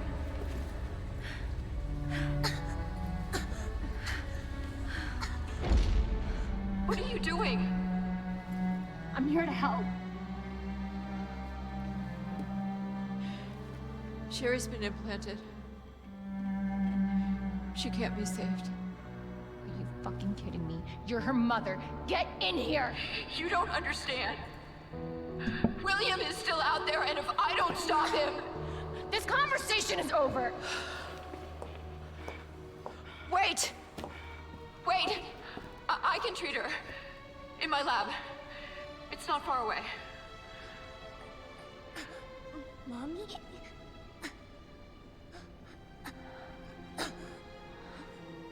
There's not enough time. Millions of lives are at stake. Sherry, Mommy loves you, sweetie. Goodbye.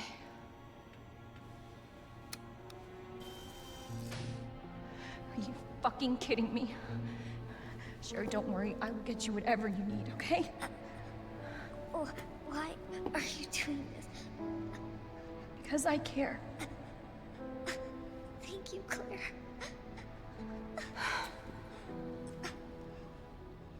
That really shut me up about her mom being the best equipped to help her out. So, I'm so sorry. I feel like I missed something in that exchange. Oh my god, it's Sherry. Don't try to help Sherry. She's infected and you can't help her. Well, I'm gonna help her anyway. Okay, good point. I can treat her at my lab. Okay, I'm gonna pick up Sherry. No, just kidding. Now I'm leaving. Like, why why did the doctor, whose name I have to confess that I haven't caught so far, Annabelle or whatever her name is, why did she say, I can't treat Sherry, no way I can treat Sherry at my lab, and then she's like, goodbye forever, and she turns off the camera. All in the span of like a 4-minute cutscene. I'm so sorry that I feel like there must have been some other thing. I heard her say, well, William's still out there. Yeah, I just hit him with a giant shipping crate. Like, he's at the bottom of like a nuclear reactor someplace. He's with Emperor Palpatine. Let's move on with it, lady. But I'm not sure that I understand her motivations. Speaking of Star Wars, as blah blah blah says, he has just finished Jedi Fallen Order. Blah blah blah. That game is awesome. And I don't want to say anything about the story or anything like that, but I think that you know how I feel about it. I hope you had as great a time as I did.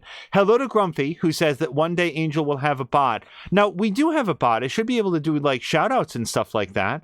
I don't think we have any timers running on it right now. But we will during Extra Life and so forth. Def Dopey saying blah blah blah. I'm playing Fallen Order right now while I hang out and chat. That game is so good. As Sam Linder says, if you could treat her, she's no parent. Like, she's choosing not to. There's something wrong with her. Like, the last time... We're going to continue with the story here in just a second. The last time that Claire saw Sherry, Sherry was with her mother. At that point... I feel like, okay, her mother's like, there's something wrong with her. She knows what's going on. She's responsible for the virus. But Claire is not equipped to deal with any of that. Her responsibility, you would think, would be to get the hell out of here. But she wants to go find Sherry, so she goes and finds Sherry. And then she walks into this scene. And now that we've seen what Sherry's actual condition is, yeah, Claire is completely vindicated. She's got better instincts than I do about this. Now she's here to help Sherry because her mother is literally choosing not to. Unless she was lying about being able to treat Sherry at her lab. But if she is, then she's also lying about the fact that literally one sentence earlier, she said there's no way to help Sherry. So, like, I feel like there's like an element to that exchange that I'm missing. But anyway, she's an awful parent. Moo is remembering just a few minutes ago when Angel said that Sherry was in good hands with her mom. Right. Oh, I'm a bad judge of character, or at least Sherry's mom's character. Okay, there's nothing in here. Sherry, you don't mind if we look for, like, you know, ammunition and stuff, because I could use some of that.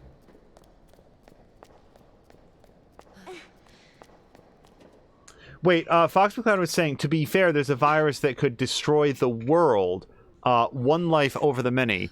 But, like, why did she say... I'm just gonna wind up repeating a lot. So I assume we go back up to monitor room, yeah? Ned said her lab's not far. Wait, that cable car. Okay. Sherry, I know this is gonna feel weird out of context, but I'm gonna just... Oh no, I'm not gonna save it. Okay, this is gonna go well. So, well, the cable car. It's right around the corner. Hold on, Sherry. You're gonna be fine.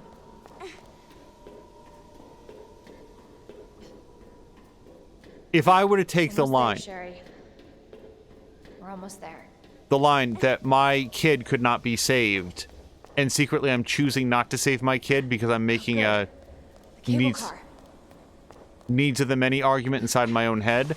I'm not then going to say to the next person I see, oh, by the way, I could easily save my daughter, but I'm choosing not to do that. It's a weird thing to say to someone who's basically a stranger. Here. Okay.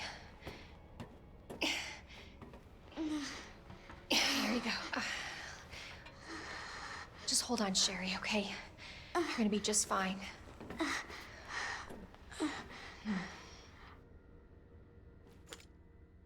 Okay. Better check everything. There's no turning back. Okay, so when game characters say that, that means that you are at the point of no return.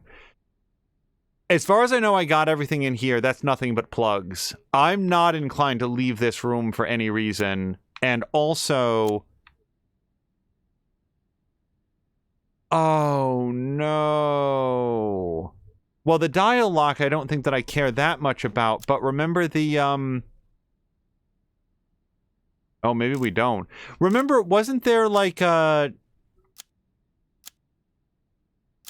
was, like, a lock case that I couldn't open up. And it had, like, a weapon inside of it. Is that not in this area? What's this? Underground scares. Yeah! Underground facility had special weapons case. I don't think I know how to get past there. That was back under secret room, the machinery room, the operator's room, and then the underground stairs.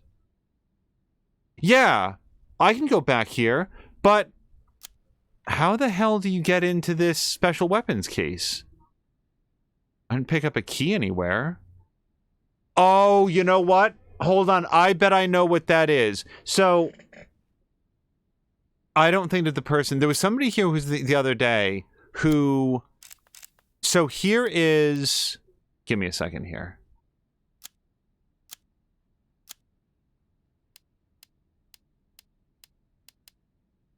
Here's hiding place. I never figured out what this meant. And somebody was saying, well, you know, it's pretty good, but maybe not worth a crisis. Here's my bet. I bet that the thing that's hiding there is the key that I would need to open up that special weapons case.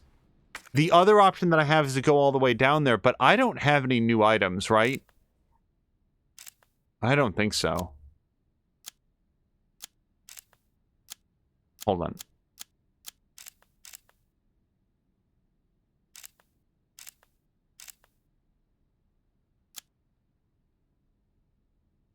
Yeah, no, we read that. Okay.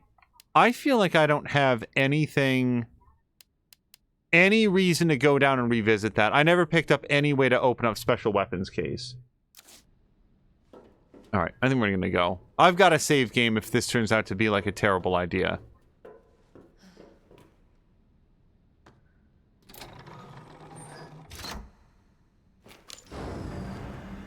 This tram is bound for Nest. Do not exit until the final destination.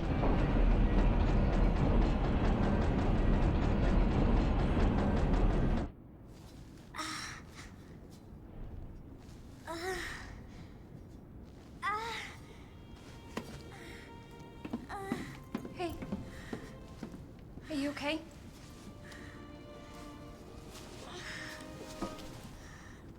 Your jacket's so warm. My brother gave it to me. You know it's supposed to be lucky? I don't know what I'd do without you. Are you kidding me? You were doing just fine without me, so I came along and got you all sorts of trouble. I have something of yours. I don't want it. Really? Why not? It's so pretty. It's from my mom. For my birthday last year. All I really wanted was for her to be home more. I know it seems like your mom doesn't care, but... Hey, Sherry, come here.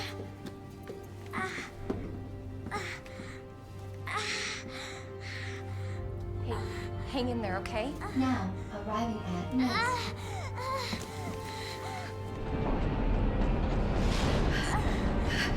It's okay. I've got you. Come on.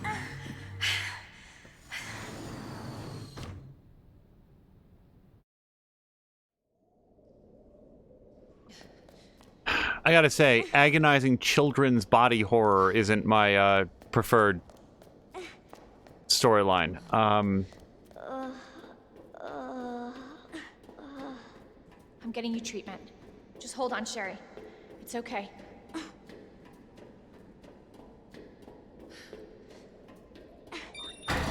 For your safety, stand clear until the doors are fully open. For your safety, stand clear until the doors are fully open. For your safety, stand clear until the doors are fully opened. Great high-tech facility you guys got here. Welcome to Nest. Enjoy your visit. Investigate the lab. Okay.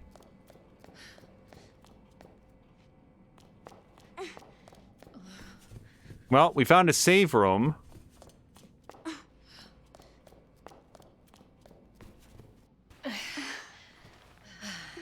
Okay.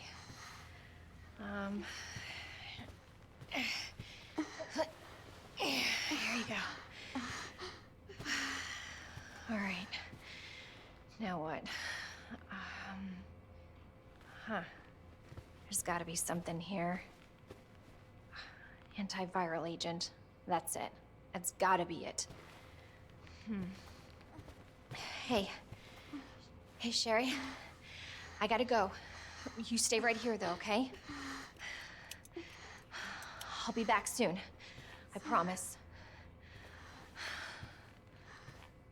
Did we just take her, like... Oh, yeah, her ID wristband. I was just going to ask about that. All right. Before I start reading this, Fox McCloud was saying that he figured the scientist lady knows more than the rest of us, and Claire is just trying to save Sherry. If that's true, then she should really be calling in... So Fox McCloud, I think you are factually correct. My problem with that is that she's trying to solve an ever-expanding viral crisis of zombies and flesh monsters all entirely by herself, and that her focus appears to be exclusively on G, who is her husband, on the grounds that, like, he's sort of the progenitor one who's, like, spreading it. But where he's patient zero, or appears to be, what about all the zombies that are running around and murdering people? What about all the flesh monsters that are vomiting poison and, like, giving birth to, like, flesh babies that go into the sewage? Like, all of that is also spreading, and I have no reason to believe that it's simply killing people, but it's probably infecting them as well. This has spiraled well outside her control, and she's just sort of like sitting in her protected control room, and when offered an opportunity to help somebody like Claire or her daughter, just like fucks around and doesn't do those things because she's so distracted by what she thinks is important. I just don't have a lot of sympathy for her. Not a fan of blonde lady Annette. Maybe we'll get it here.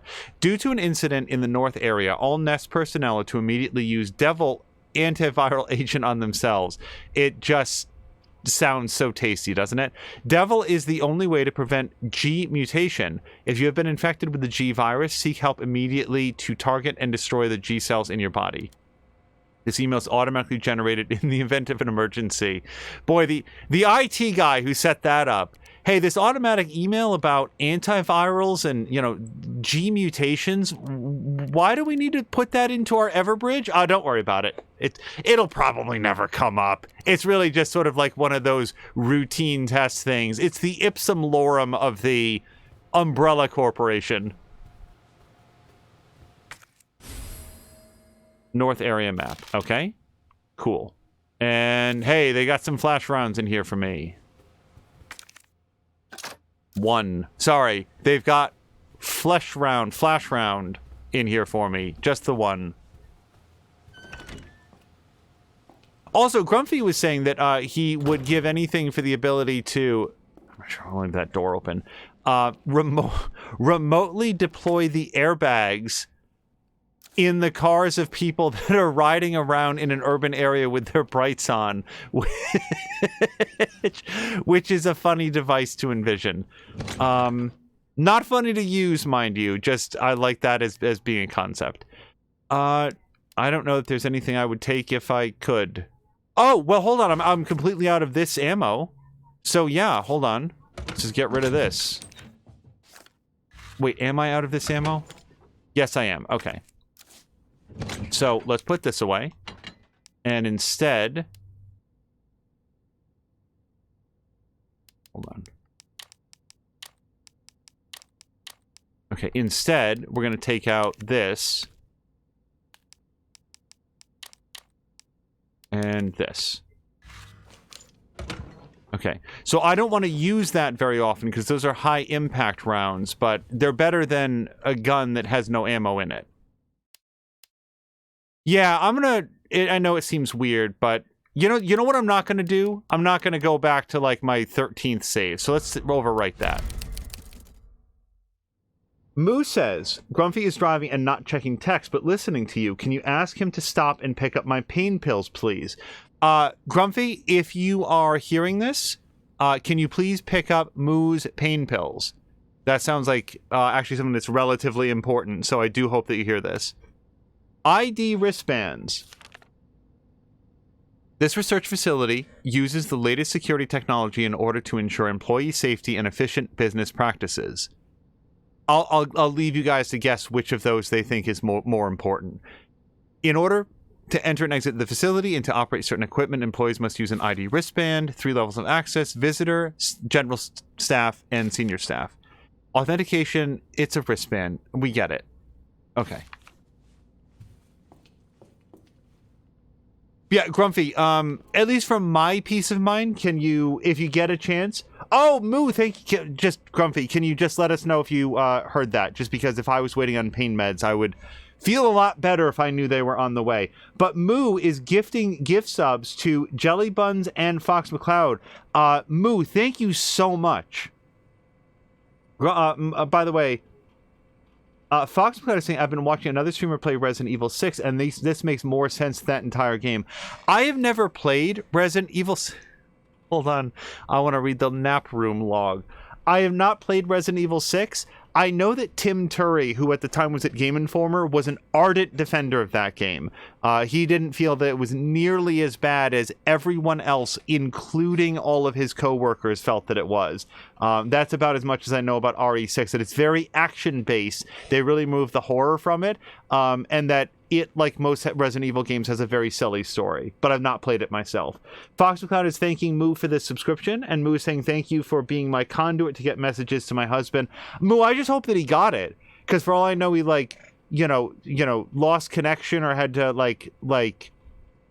tune into somebody else to say hello to them. I just hope that he gets it. Moo, 120 gift subs. Thank you so much. He did get it. Oh, thank God. I'm not kidding. That really does set my mind at ease. Okay, Toby Jackson, Sarah Takahashi, Walt Page. Only left for an hour. By the way, Toby Jackson was in there for a while. He got a good, 4-hour nap, almost. 3-hour nap. Whatever. Anthony White, who was in there for 40 minutes. Cyril Archer, got a good couple hours. And Desmond Locke, about 2 hours. Wayne Lee is still in there. Okay. Wayne Lee is in the nap room. I don't really know what to do with that information, but if I had regular or senior staff access, I might have brought it with me into the nap room. Oh, this looks like it's going to go great. And there's the nap room. Okay.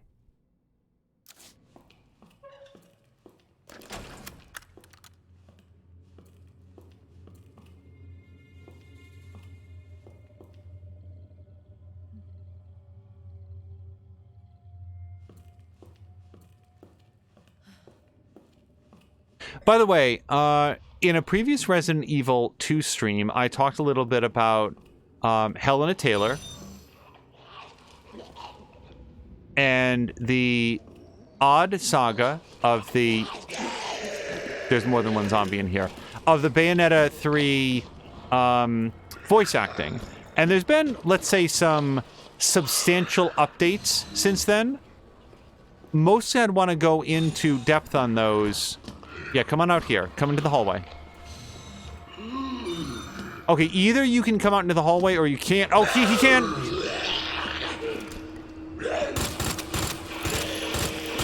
Nope, that last burst was maybe a little lousy. Okay, hopefully that's going to put him down for a bit.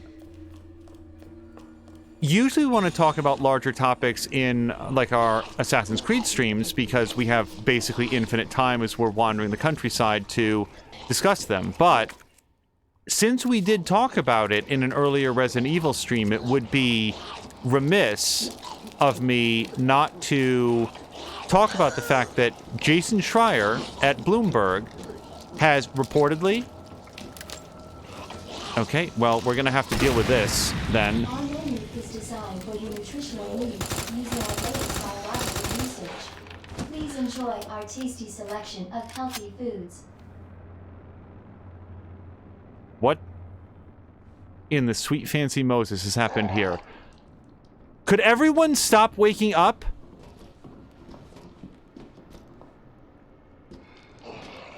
Claire, can you, like, bend your knees slightly and turn off your flashlight? You are waking everyone in this room. Jellybun's saying he just wanted a hug. If that was all he wanted, I feel like we could come to an arrangement.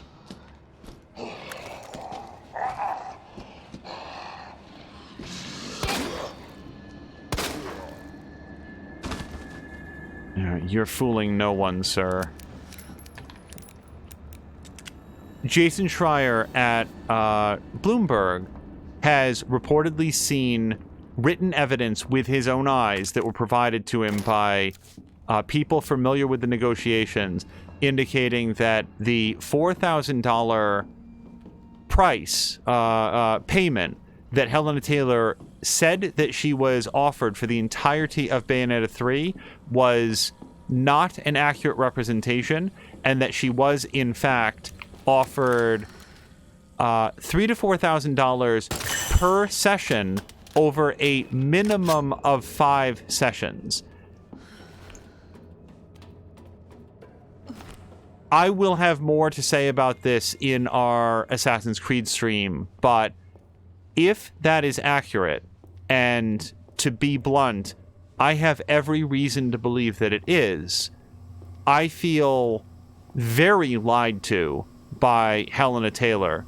There's other reasons why I don't find her accounting of things particularly trustworthy right now, and different people react to different things in different ways. That's what makes us all unique people. One of the things that makes me a unique people is that I very, very much do not like being lied to. I don't like being played for a sucker. I don't like having my sympathies played on, and I don't like having my trust betrayed. And these are all things that I feel that Helena Taylor has successfully done. Now, I do not want to leap to conclusions. I'm not here to tell you that you should believe nothing of what she says and, you know, now at last the truth has come out. I'm only saying that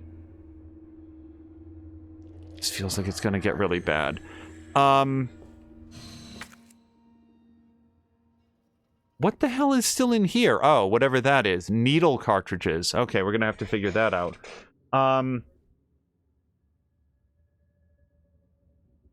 Moose said that Grumpy texted to her. Let me just turn around. I'm just glad that we got some confirmation. Someone is saying, and Foxhead is saying, I was just thinking of Moses in a fedora. And Patikian is saying that a top hat would be fancier. Okay, well, he's not bothering me right now, so we'll sort that out later.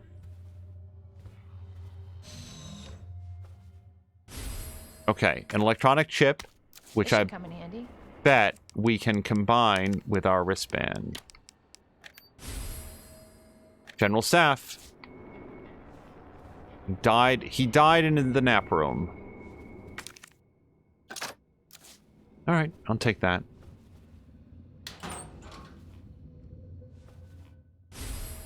High voltage condenser. Oh, okay. A custom part for the spark shot makes it possible to store a large amount of high voltage electricity, reducing the time between shots. Well, shit, let's just put that in right now. That's not what I wanted to do. So basically now it's becoming Dead Space.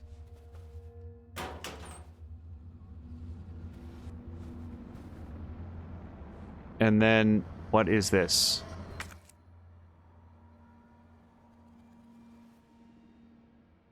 It looks like we're missing a letter, is all I can say.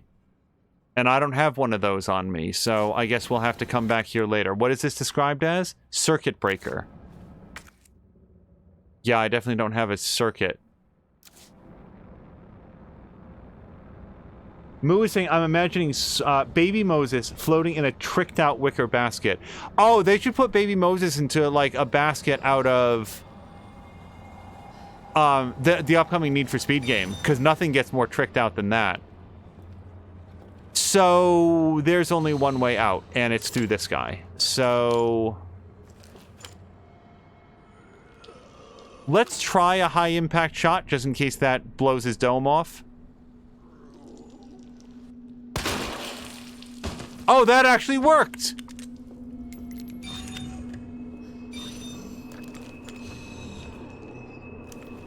Can we make it a twofer?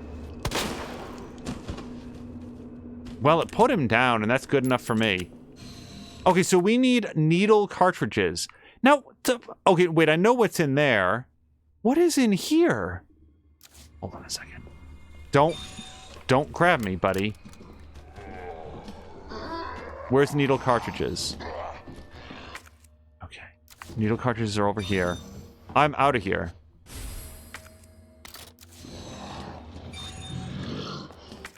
Okay, and that cleared out the whole area. Okay, so we know what's in Nap Room. We don't know what we need yet, but at least we are out of this area.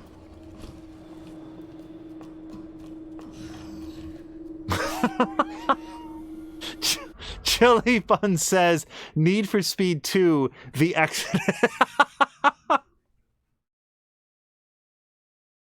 It's the Oh Brother, Where Art Thou? Or Where Art... Hi, Oh Brother, Where Art Thou?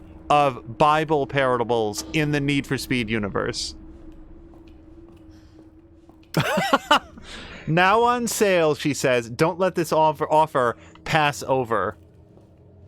Jelly Buns, that's very good. Dr. Lee, your presence is urgently requested by Chief Cartwright in the East area. East area, she says. Sherry. Yeah, let me go over here. Also, Moo is saying that she'd love to hear a promo trailer for that. Moo, I'm not nearly as clever as Jelly Buns is. Like, I'd like to hear Jelly Buns go into this. Okay, let's put this away and that away, and the grenade. First aid spray I'll hold on to for now. Oh yeah, and let me just hold on. Because that really came in handy when I needed to cook myself some human. Yes. Jellybun says, despite my very colorful language, I do in fact know the Bible. Yeah, see, I don't. In, like, the first episode of Whodunit, there's a clue that, like, relies on... There's, like, a key that they turn over, and it's got 2 crowns on that, on the back. And from that, they're able to discern that what that means is, like, the 2 kings in the Bible. It's like... Signal modulator? Hold on, there's got to be something more to know about this. For equipment maintenance. Oh! Hold on, that's the thing that we need. Because it says OSS. We're not missing a letter, we were missing a signal modulator. Alpha to Ghost. Target moving to the west area must be going to retrieve the G-Virus and antiviral agent. This is Ghost understood. Rendezvous at point W3. Whiskey 3, they probably said. Roger. This is Alpha, arrived at destination. Stand by for target. This is Alpha, I've got eyes on the target. He's going to open the safe. Awaiting the signal. Got eyes on the G-Virus. We're going in. Dr. Birkin, you'll come along with us quietly. Oh, so Dr. Birkin... The antiviral agents in the west area. The west area. Alright. So, I need to remember that we need to go to the west area. We also need to remember... Yeah, hold on. Let me save it. So I don't have to do that stuff again. Sam Leonard, thank you for the request to quote. This really came in handy when I need to cook myself some human. And Jelly Buns is saying, not as well as Mr. Buns, and I'll be honest, it's mostly through osmosis. But real talk, Prince of Egypt should have more hype. It's an amazing movie. Epic music beyond all comparison. Was it Whitney Houston did the theme song for that? Now I'm probably turned around. I remember the theme song. I remember like how it goes, and it's no. Before you ask, it's way outside my register. But what I don't know is, in my head, Whitney Houston did like the official studio version of it, and that may not be accurate. Okay, so we're gonna stand in front of this, and we're gonna use the signal modulator.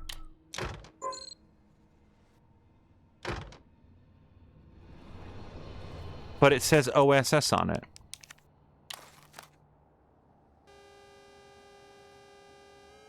Oh, I didn't do this part. Okay. Return. Now it's ready. And here. I'm 90% sure these are all puzzles that I did in the first playthrough and just... Oh, man! Hold on. Hip pouch. Take it. I don't need to fight you, sir. I do want your Wayne Lee's notes.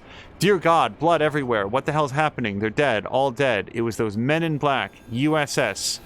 Headquarters Special Forces. But why? Isn't their job to protect us?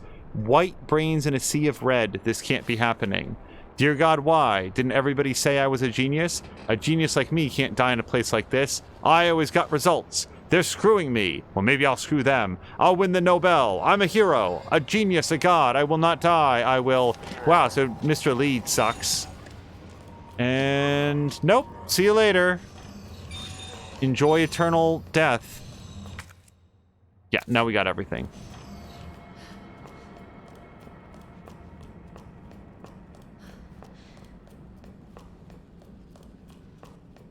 Jellybun saying maybe the radio version. Well, that's the other thing about Prince of Egypt. Didn't it have like Brad Pitt and like I'm pretty sure that, like Brad Pitt was in it, but like I'm trying to if I say anybody else like George Clooney or something, I'm just making up big names from the era because it had like a star-studded voice cast. Okay, well, that was worth it. Yeah, and we're gonna carry this with us because who knows the next door that we're gonna find. Jellybun says, I have a friend who is an amazing vocalist that I've been chomping at the bit to do a cover of the opening song with. Oh, that'd be a lot of fun. Why should you not just call for reinforcements, Angel? Because the reinforcements are the problem. Wait, did I... Oh, the doctor, you mean. Like that... Hold on. That I was saying, like, why doesn't she call for others? Okay, that does make sense, and you're right. I had not put that together. But you raise a good point about it.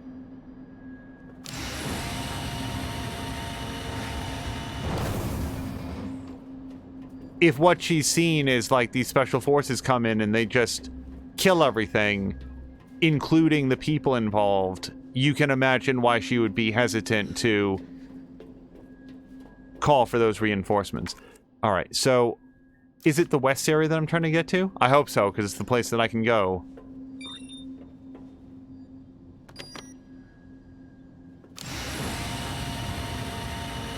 Jellybun says, Val Kilmer, is it Ralph? Oh, Ralph Fiennes? Patrick Stewart, Jeff Goldblum, and other people. Okay, so maybe it was Val Kilmer that I was thinking of, not like whoever I said it was. Also, Kara Luna is saying that Mila Jovovich is an amazing vocalist. I had no idea. I really did not know that.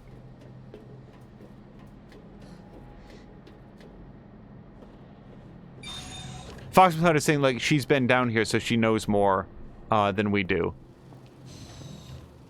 It is still difficult to justify her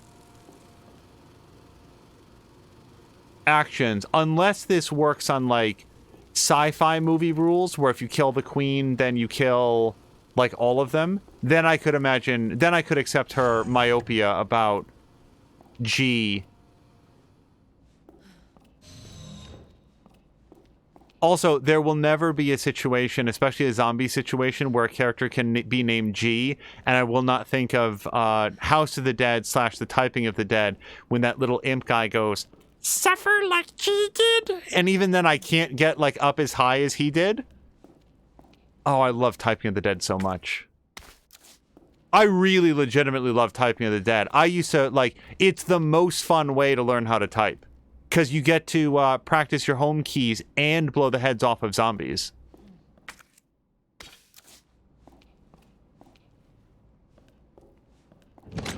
Okay, we're going to put away this. I've got a first aid spray, so we're going to put that away.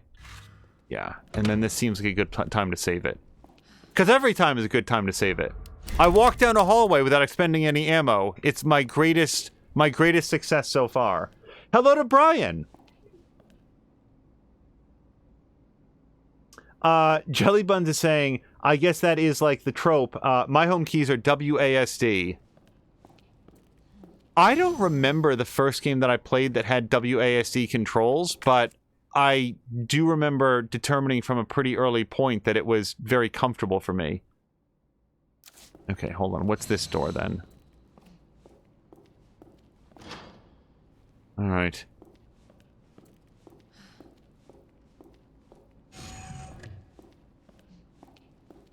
I have a memory of not liking this room very much.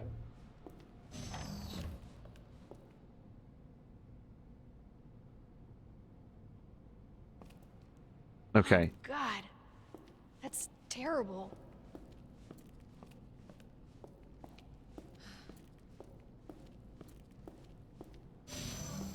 Yeah, I took a typing class in high school. I don't know if those are still taught, by the way. Like, I don't know if that's a concept as quaint as, like, you know, a high school semaphore class or something, but that's where I learned to type. Senior staff clearance required for computer access.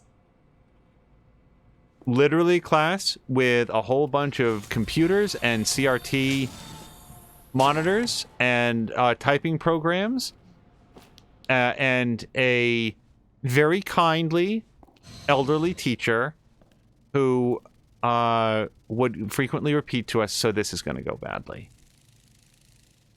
ISDF JKL semi. And by God, I still remember it this many years later.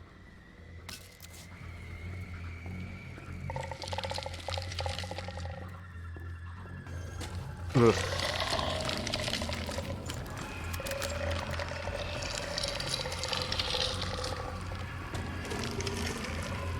If I can possibly...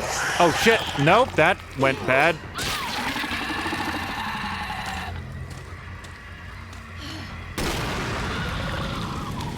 I'm figuring that plants don't like fire very much, so if anything's going to put this thing down, this is a good time to expend some flame rounds.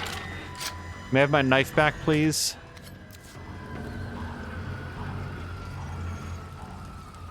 Jellybuns learns how to type in a Star Wars chat room. The mean streets of the Wild West, you know, the internet of the 90s. Yeah, I was pretty good at, like, you know, peck typing, but it was only in that class in high school. And then it was like stuff like Typing of the Dead that really sharpened my skills because they made it fun. Like, picking up the skill can be rewarding in its own way, but then when you find a way to make it a game, that's where it really touched off. Yeah, Brian, I hope that you've had a great week so far.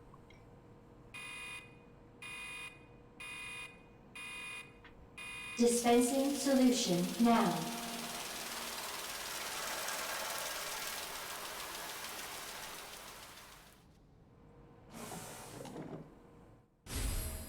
Dispersal cartridge.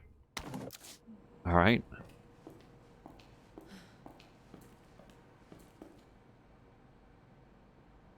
Yeah, no idea yet. Not unless there's symbols here on the wall that are going to make sense, and I don't see any. Oh, it does have a nice, like, you are here. Okay, so we've got the drug testing lab, and then there's a lock on that ladder, which probably means that it's not accessible. So probably drug testing lab. If I wanted to put something into dispersal container, I'd probably find it at the drug testing lab.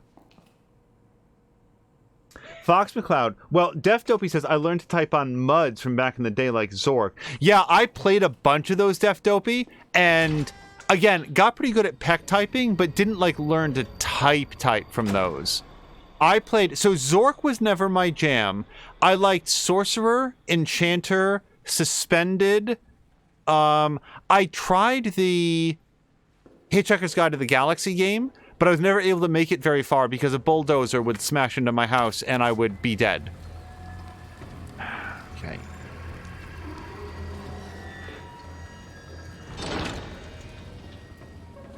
I do not have enough flame rounds to kill all the plant zombies, or really any more.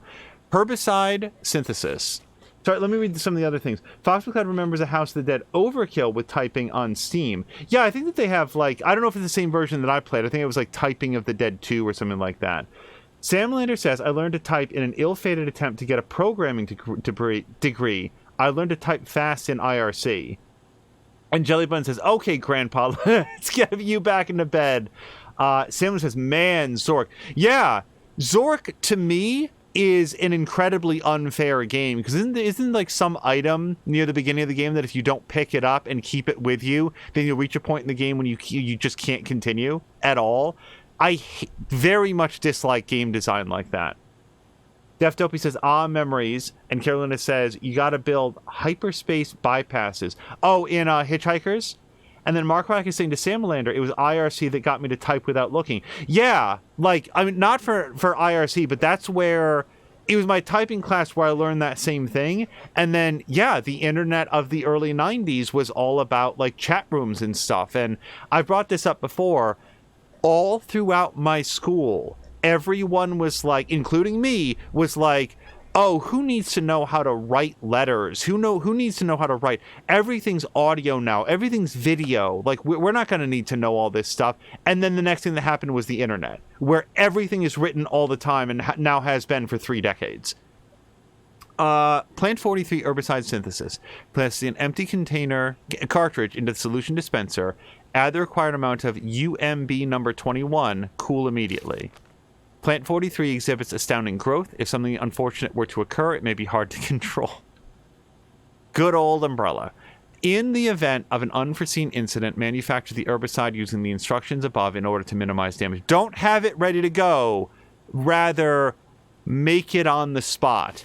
In case of emergency, solve this complex puzzle. Oh, and here we go. Okay, so, nope, I'm going to need more than this. More than my memory, I mean. Hold on.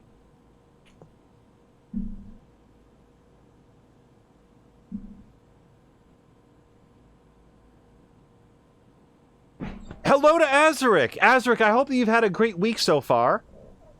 I am just gonna snap a very quick picture of this with... Ugh. No, wait, that was actually correct. Hold on a second. Okay. Just want to snap a quick picture of this with my phone so that I can remember the 2 Tetris pieces and then the 1 Tetris piece. Okay. If that shutter click was audible, but I'm not going to remember that if I have to fight a plant zombie on the way out of here.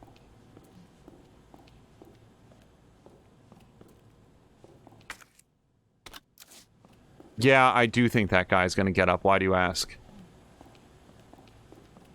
As we're saying, this week has been fairly decent all in all. Yeah, my week has been putting out one metaphorical fire after another, after another, after another, after another. It, like I said, I am looking forward to making it the rest of the way into the weekend where I hopefully don't have to do that for a little bit.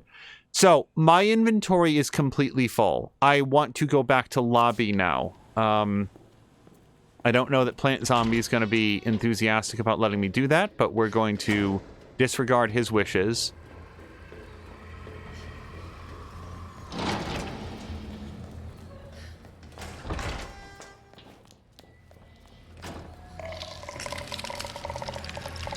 I swear to God.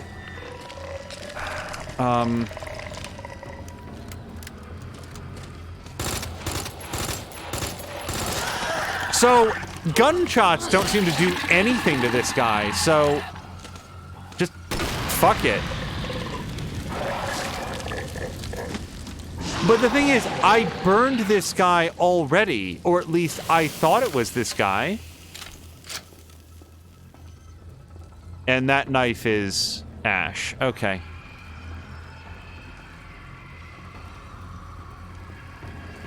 Yeah, that's the same guy. Great. So you get to set fire to them multiple times, and he just gets to come back up. Okay. Well, what's done is done. I lost my knife, but we've got another.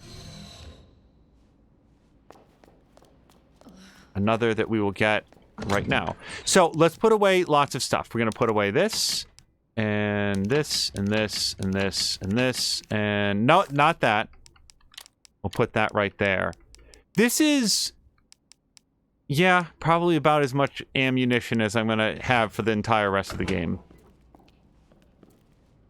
And I can't say I'm super enthusiastic about that performance, so let's choose a new save spot.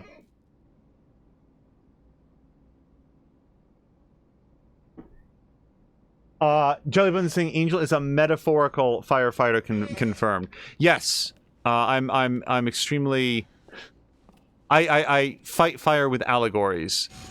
Not quite as efficient as with the water, but somehow it gets the job done. And by somehow, I mean actual firefighters come in and do the work. Yeah, I was about to say, if this guy's up for a second round of, or third round, rather, of zombie flambe, I'm going to be disappointed. Okay, so here's where we need that code. Even without my phone, it was this one, right? Yep. And then it looked like just a single symbol, but was it this one or this one? And also, there's two other symbols to it, though. It's not one. Look, it's two more. Okay, that's not enough information to do this. Okay. This one doesn't have any symbols on it that I see.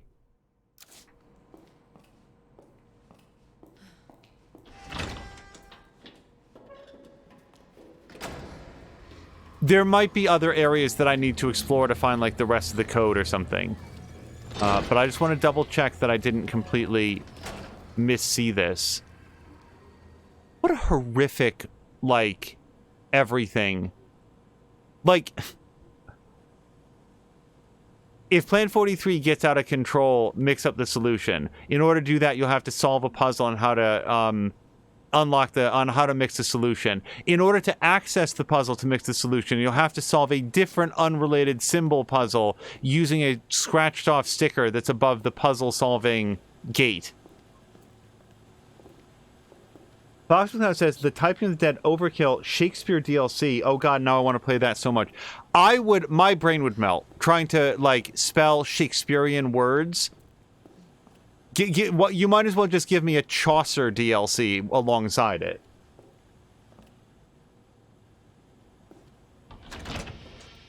Okay, so we do not have enough to access this right now. So let's see what else we can find in Greenhouse, aside from copious amounts of death.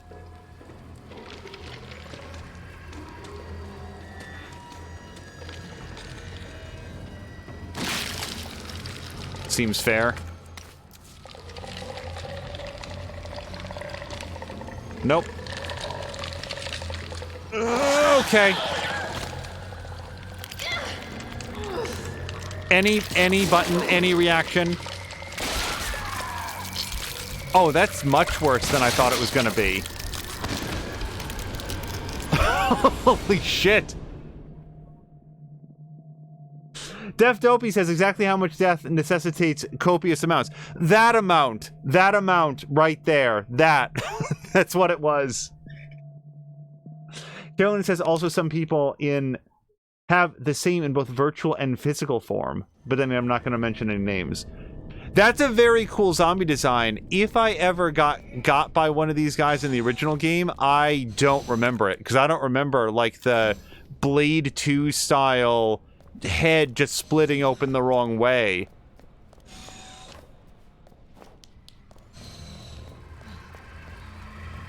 That's a new form of zombie that just dropped.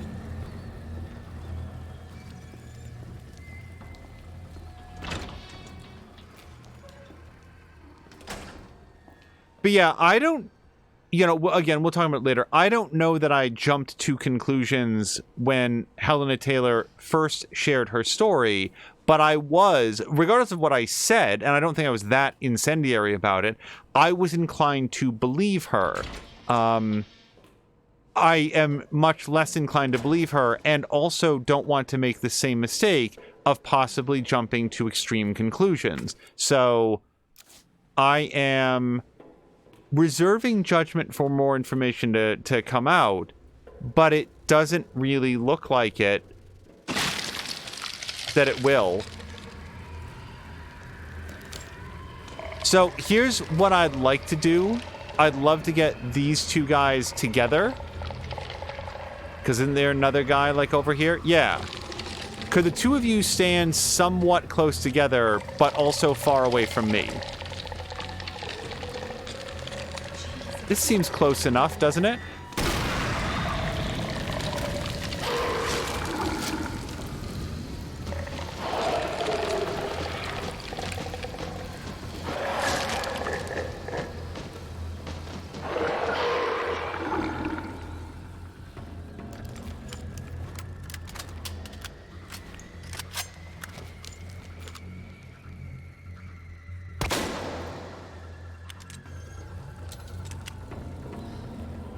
Literally no reason to believe that these guys are dead.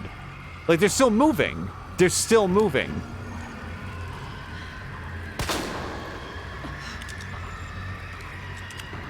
Well, I did my best. Okay, well, what does this do? Okay, well, I'm gonna have to take a picture of that, too.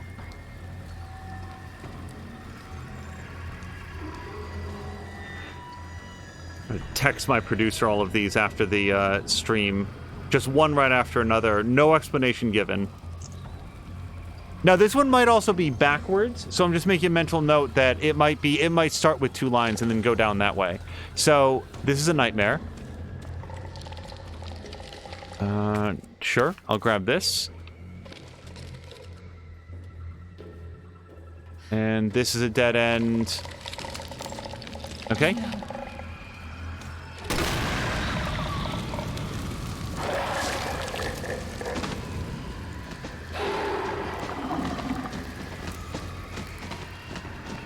I don't know why I'm waiting to see if he's dead. He's clearly not.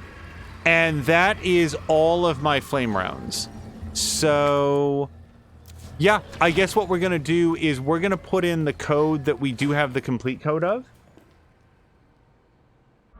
Ronan says, I think my reaction was confusing. 4K sounded way too long. Wait, what was 4K? Killian says it moved a lot faster than the Venus flytrap does, though. Yeah, I used to have a Venus flytrap. Here's what's embarrassing, guys. I knew that Venus flytraps ate insects, but it never occurred to me to feed it anything else. So I spent a lot of time trying to, like, find insects that I could catch. And it's like, it's not like I live in like an insect farm, right? I would go outside, I'd look around, I couldn't find any insects, and it just never occurred to me to feed my Venus flytrap like little bits of meat, like little bits of hamburger or something like that. So eventually, and I was very young, like I was really young, like elementary school. I got bored of constantly spending all of this time looking for insects, and then the plant didn't do so well, and you know, kids, they get sort of tired. Oh, 4K was like 4,000. Ronan was saying that was too low. Then I saw that she was replaced with Jennifer Hale, and I had conspiracy theories like they wanted to get rid of her, or she did something wrong and isn't telling us. When she said that she was offered only the 4,000 for the entire project. And then Carolina was asking of Venus flytraps, don't they live in like swampy areas in real life? I suspect so. I think that they're sort of like kind of difficult to keep alive under the best of circumstances, but that could be wrong. But yeah, Ronan, and hello to you, by the way. I didn't even feel like it was a conspiracy theory based on the evidence based on the testimony, the story that we were given at first. It seemed like what they maybe wanted to do was go with Jennifer Hale, but even then, I was sitting here absolutely perplexed on why they wouldn't just not hire her. Like, was it something in her contract that she had to be given first right of refusal? Because otherwise, why bring her in? Why bring her in, have her audition, and then offer her this insultingly low rate of pay when they could have just not called her in? That always seems to be the possibility. But maybe there was something odd in her contract. I don't know. That seems weird. But I was willing to, like, maybe that's the part of the story here that's going on. It feels at this hour that that is not the case, that it was... Again, I can only go based on what Jason Schreier's actual investigative reporting has turned up, which is, it appears, everything that Helena said was, at best, a woeful misrepresentation of the truth. Okay, East Area map, which is where I am. Okay, so we've got server room, lounge, low temp testing lab, and others. So we're basically looking for more codes, I think. Hello to Marinda. Wow, Marinda, it's been a while. I hope that you've had a great, I mean, frankly, like summer. It's been a while, so I hope that you're doing well. Good summer, good autumn. Heading now, I mean, here in the Northeast is, you know, practically getting on to winter. I know what meteorological winter doesn't start for a while, but we're getting to that point where it feels good and chilly. Marinda, we were just talking about Helena Taylor and the odd story of the Bayonetta 3 voice acting.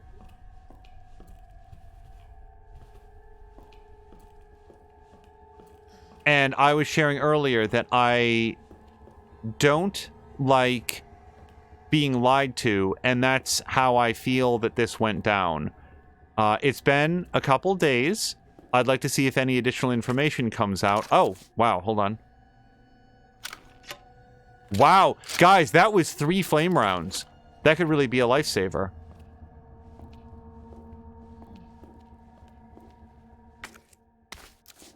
And specifically, I want to delve into this in more detail during the next Valhalla stream. Just because we'll have so much more time where we're not getting interrupted by this, for example.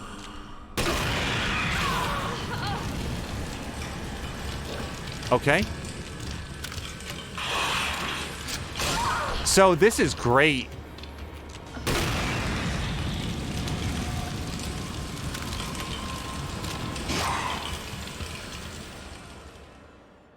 Wait, I did get him. Hold on, there were 2? That was a very, Okay, sorry. It's just a lot of thoughts. I shot 1, and then I got attacked, and I thought that I missed him, but there were 2 lickers that came down. So, yeah, that's great.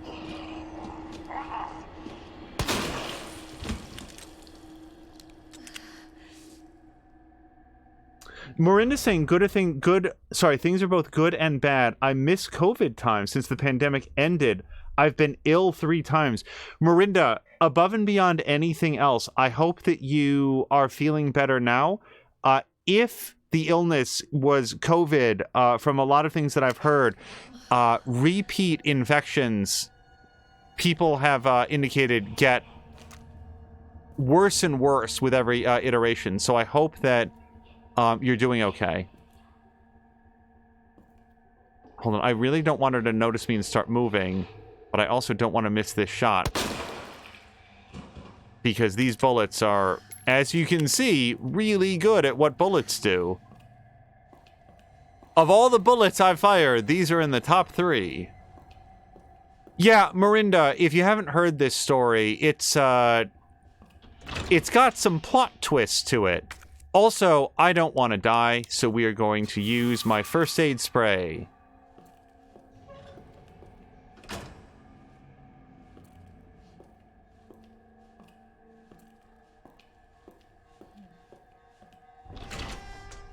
Hold on, I don't... The fuck is that?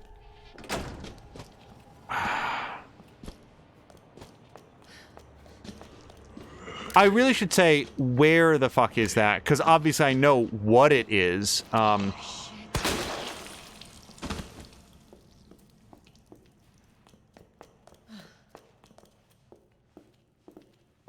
I just step into a room and hear a Merble gurgle, and I'm like, uh-oh. By the way, Fox McCloud is celebrating what I assume are all of the juicy headshots, and that... It is nice to have someone that can put these guys down, especially since I'm so low on every other thing. Well, I'm just gonna go around you then.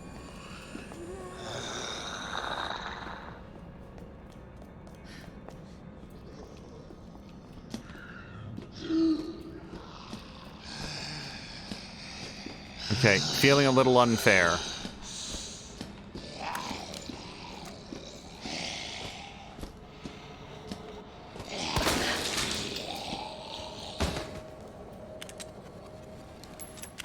I don't want to spend another bullet to make sure it's dead or down.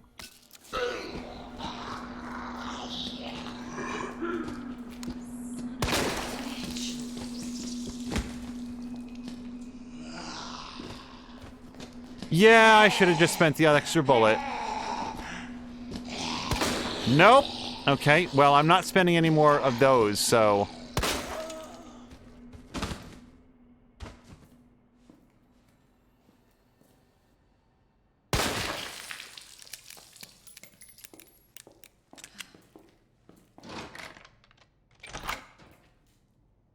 Oh, Fox was celebrating the double liquor kill.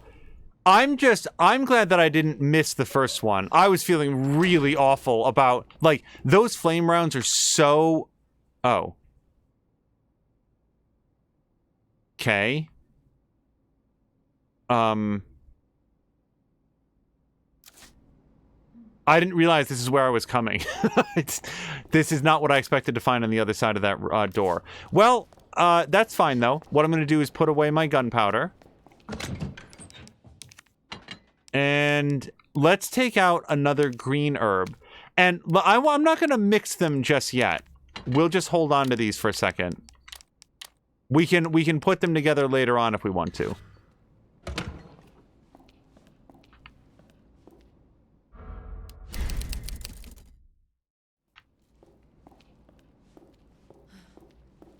Yeah, I always want to be clear that I don't know if there is science behind this or if this is just something that people say. And I don't want to be in the business of spreading incorrect information. It's one of the reasons why I sort of circled back in this stream to the Helena Taylor situation.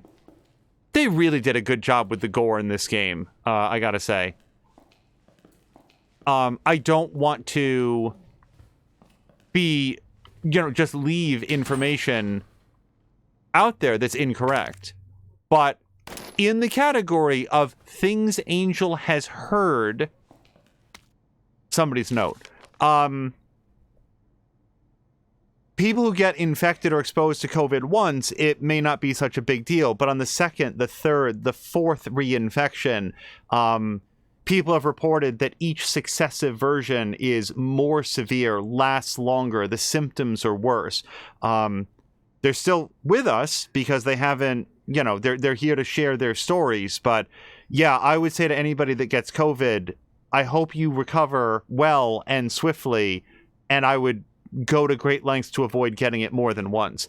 Everybody's turned vegified. They keep coming back again and again. Burn them all. Burn them into their whole bodies black as ash. There's no other way. Yeah, well, that's easier said than done. So here, if we... we don't have power for this. We've got to get power, and then we can use our signal modulator. Okay, and if we go down, that brings us down there to locked door, and then server room, which is also... locked. How are you supposed to do this? That hatch goes down there. Okay, well, I killed everything between here and there, so let's come on down and see what we can find.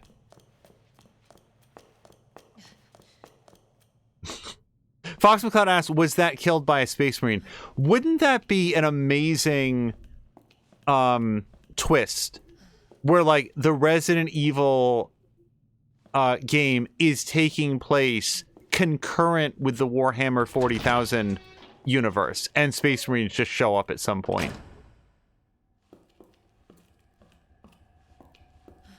Okay, so yeah, I guess I'm gonna check these locked doors because I don't know what else to look for. Yeah, this is down because we have no power. Oh, maybe it's this flashy do over here. Yep, I totally missed Earth. Okay. We're gonna go over to Earth.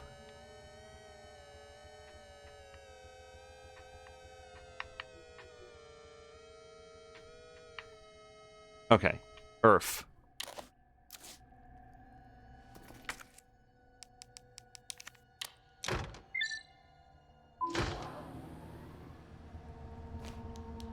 Okay, and now everything's open. Including the cold drinks. I would not object to getting a soda out of that machine. I would just really want to wash it off. I know it's inside its little container and that there's very little chance that Viscera made its way into the refrigeration unit, but... If there's zombies in here, I'm going to be pissed off. It's a locked room. Yes, yes. More flame rounds. Oh, wow, this is a whole, like, save room. Okay, so let's put away that and that. No, wait, what am I doing? I want those. Weird reflex to put away all the things that keep me alive. And...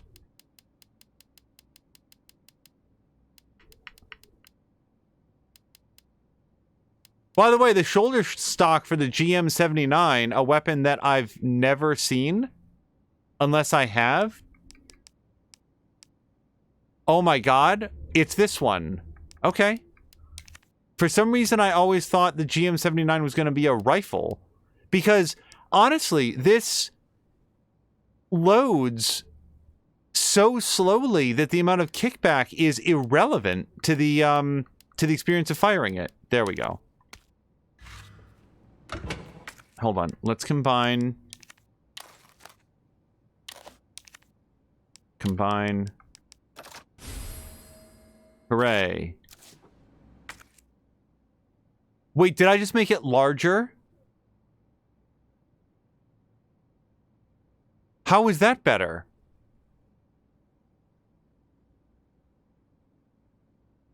Oh. I just made this gun permanently take up 2 slots for an upgrade I don't care about having. That doesn't feel great. I mean, it's done, so I'm not gonna reload, but that'll teach me to take something that the game offers in good faith. Combat knife. And then it immediately gives me a combat knife, so I have to say thank you, game. I appreciate it. Wait, Fox McCloud says he thinks you can take it off. You can. Fox McCloud, thank you so much. Yeah, someday if I will let you know if I want to double the size of my gun for an, like, if the grenade launcher fired quickly, then I could see the value of that. But as it is, it's just like it's just doubling the size for what purpose? You can only you have to reload between every shot. Thank you to Fox McCloud. That was huge. Carol Luna has named Fox McCloud the hero of the day. I concur.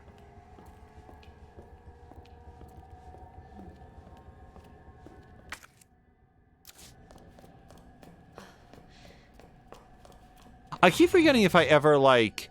I think I talked about this once, but there was one stream where Mirinda was... he was explaining, like, Watsonian and what was the other phrase? Doyleism or something like that, where it's basically the difference in the rationale in the story between what the characters perceive in the universe versus what the author might want or need to have happen. Okay, so this is clearly going to be an examination piece. The Guac Institute. Here we go. Hold on. All right. Take a picture of this, because why wouldn't you? And snap. Because I know that I'm probably going to carry this around, but this way I can just... can I take this? No. Yeah, I don't know how long I want to carry this around, and now I could potentially throw it out if I just needed the code off the bottom. Just take a picture of it. Doylist and Watsonian. Glad to hear it stuck with you. Yeah, no, seriously, because I'd never encountered like that language for Welcome that. back, Dr. Lee. You have 5 new messages. Concept. I'm not even fucking around with this. Wayne Lee's box. I almost said Wayne's Lee box. Wayne Lee's inbox. Rick Mendoza, what's he up to? Can you believe that bastard Cartwright? Cool your jets, asshole. Well, I guess he is the boss for now. Anyway, have you seen my Helix anywhere? I put the secret on the bottom. Let me know if you find it. Sender from Byron Cartwright. Busy guy, huh? So you couldn't make our little meeting. Fine, don't worry about the greenhouse inspection. Instead, I'll give you something real simple to do. Put together the budget estimate for the year after next and get it done tonight. From Rick Mendoza, who's our original sender. Are you alive? We're under attack. People are dead. The east area is cut off. We can't operate the bridge with the wristbands we have here. Where is that bastard Cartwright hiding? Rick Mendoza, subject please reply. Plant 43 is going wild. The greenhouse is hell. We need to send someone in there before it's too late. Wayne, how do we stop this thing? You have to help us, please reply. Now, Wayne Lee, this is Wayne Lee's, right? Is it? Yeah. He was in the nap room, as I recall. Rick Mendoza writes, do you remember Susie the cheerleader? What a great gal. We were both into her. Of course, she wasn't into nerds. I still have to give you back those comics and games I borrowed, but you might have to wait a while. I will say this in defense of Rick Mendoza. It is weird the places that your mind will go when you are sort of at the complete end of your rope. The most irrelevant things will come to mind, and they will be the only thing that you can think of. And I don't necessarily mean Should have packed my parka. irrelevant, like some weird, deep, unresolved thing that you haven't thought about in decades will suddenly come to mind, and you're like, huh. Well, I feel like I'd probably want to put the thing in. Solution is required to begin. Oh, that's right. You're supposed to mix the solution and then chill it. Yeah, so we're here a little bit early. Okay, but beyond a certain temperature, don't zombies have trouble moving around? Like, is that guy really gonna get up right now? Also, yeah, hold on. The gunpowder is over here.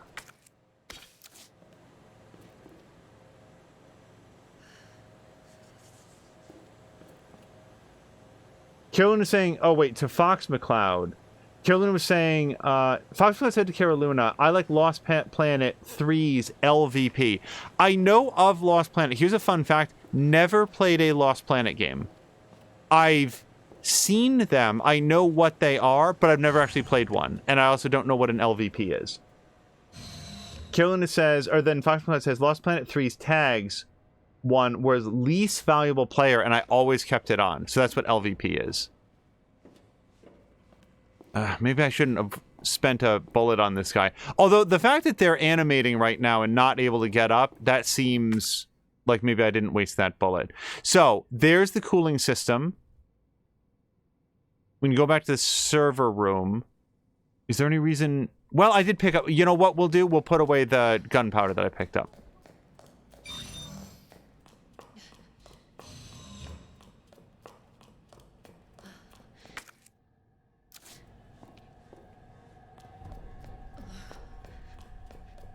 Yeah, without getting deep into specifics or anything, one of the things that will hopefully be resolved one way or another for tomorrow... Should I store the trophy? I know something's written on the bottom. Is there any benefit to carrying it, though? I'm gonna carry it, just in case. About 3 weeks ago, like, call it, like, October 1st, we became aware that there was going to be, let's just say, a project. It's really not valuable. Hey, I need something. And 3 weeks ago... I said on behalf of my team, yeah, you got it. We can have it. Here's the solution. We can have it done. No problem. If you had given us 3 days notice, we'd be able to have it. You've given us 3 weeks. Not a problem. We're on it. Oh, no, I don't want that solution. I want this other one. Why? Why do you want some other thing that's going to be way more difficult to implement, take a lot longer, and ultimately, at best, arrive at the solution that I'm offering you right now? That has been a conversation that has gone back and forth, back and forth, back and forth for the last 3 weeks. Today, they came around to the solution that we offered 3 weeks ago, which I am glad for. And also, now, remember when I said it would take like 3 days, like 3 days notice we can have it done? Now you've given us 1 day's notice.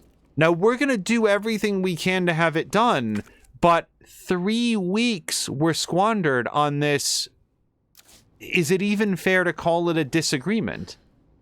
Oh, right. So the secret code that I got. Now, hold on a second. I'm going to look on my phone here before we take another step. So, I'm looking on my phone. There's the damaged one. Yeah, so that's what's on the bottom of the... It looks like it matches up anyway. The one that is... The code that we pulled off the bottom of the trophy is the one that we need for greenhouse control room, I think. No, drug testing lab. Do I want to save it? I did have to spend a flame round, but how am I going to spend fewer flame rounds to get in here? Screw it. I'm going to save it.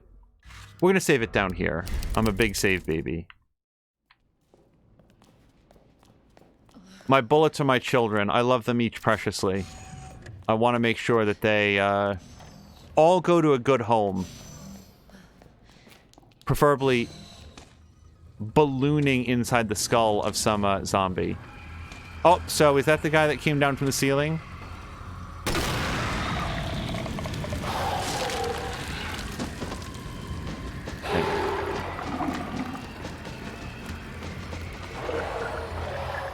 Hey, so just a random question for chat. Did new Tales from the Borderland come out? Okay, hold on. So we've got this. I'm gonna look on my phone. By the way, it's never cheating to take a photograph of your phone, so you don't have to like write it down. It looks like the thinner one, I think. And then we've got these 2 blocks, and then the semicolon. Or no, that's a colon. Whatever. All right, drug testing lab is unlocked. Semi-cheating, I think, might have been if you used the code from your A-side playthrough because you still had that photograph on your phone. But even then, I wouldn't blame anybody for doing that. They're both alive, by the way. Both of them. Yep.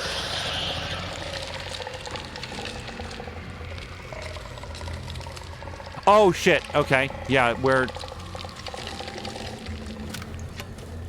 Short. No, that's great. I might be a little on fire here, but that's better than a little bitten.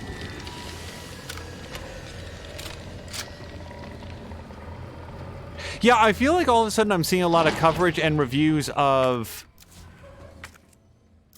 new Borderlands, new Tales from the Borderlands, which I did not know was coming out this soon. And by the way, from what I've seen, pretty good reviews. Seems very promising. All right. In sharp contrast to that, the reviews for Gotham Knights have been less than kind. Okay, dispersal cartridge, use. Manual mode engaged. Adjust amount of solution to match cartridge capacity. No memory of having done this.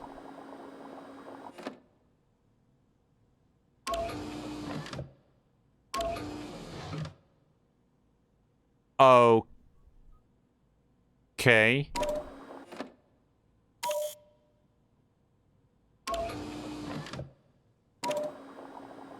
That puts all the goo in. I have never been good at puzzles like this. They always make sense to me in retrospect.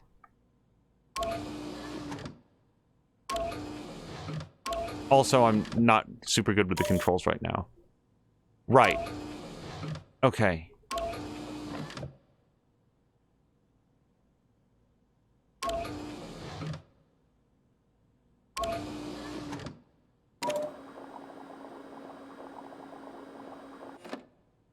And then if I swap those and those, then I can put that one in there, which is the only way to get less than the maximum. And then you would go in here. But how on earth does it help you to be able to fill this one up to that level, which is too little? And then if you put the rest in, then it's too much. So I don't want to put that in, because then that's all of it.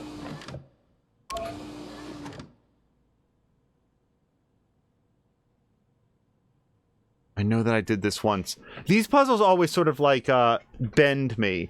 Mark Wack is saying New Tales from the Borderlands appears to have been released today on Epic. So this tears me up because it would be a while before I get a chance to play it, but I very, very, very much want to support the return of like Telltale and Skybound in that. Okay. So let's think it through. What I need to do is there's only one vial that can get up to that level, right? That one's too little. That one's too little. So there's only one vial that can get up that high, and that's this one. So what I need to do is have... How would you ever do this? And what sucks is that I know that I did it a year ago, 2 years ago.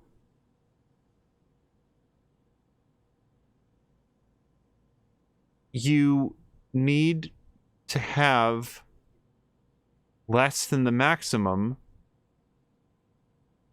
What?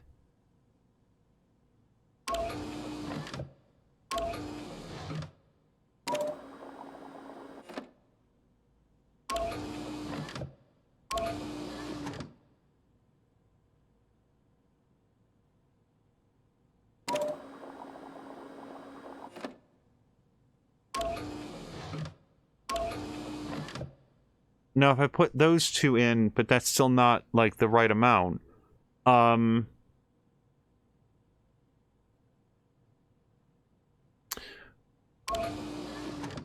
If I put this in, though...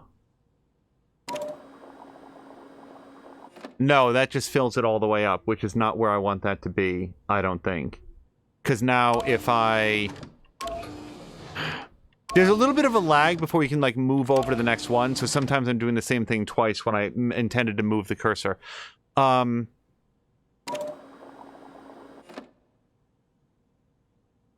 Yeah, this is gonna take a second. Fox McCloud says... Sam Lander says, just fill it until it's full and then walk away. Why does it have to be an exact amount? Fox McCloud says, I'd play Gotham Knights like I play Spider-Man. Just because my hero doesn't kill people doesn't mean that I won't. So I've not played Gotham Knights. And thank you to Def Dopey who says that you've got this. I've not played Gotham Knights. The things that I've read about it do not make me excited to play Gotham Knights, unfortunately.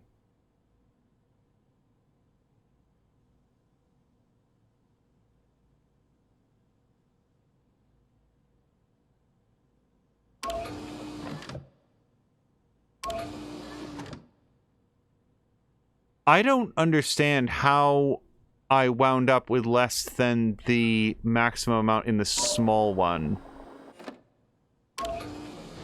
If I do that, it just puts everything into one vial. That doesn't help me at all. If I put this in here, then we can sort of split it up into there. So what do I need 2 halves? Is that what I'm figuring out? I feel like it is. So if I put this in here, how high does this raise it up? Not quite enough. So I don't need 2 halves, I need 3/4. Which is a super weird amount.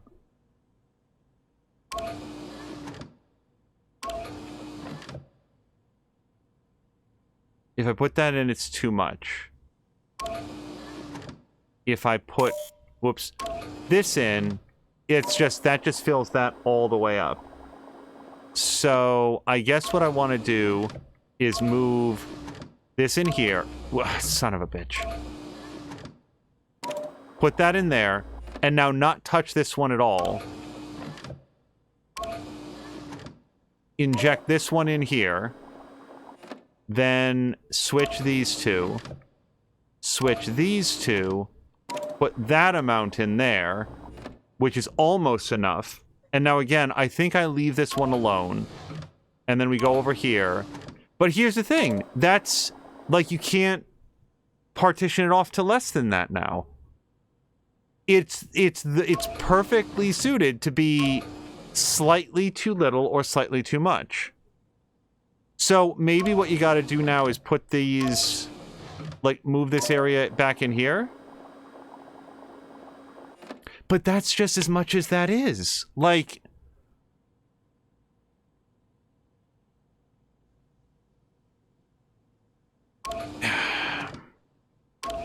okay.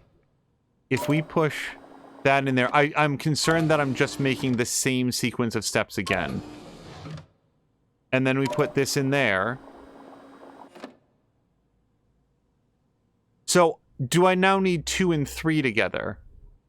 Because that doesn't feel like it would be enough.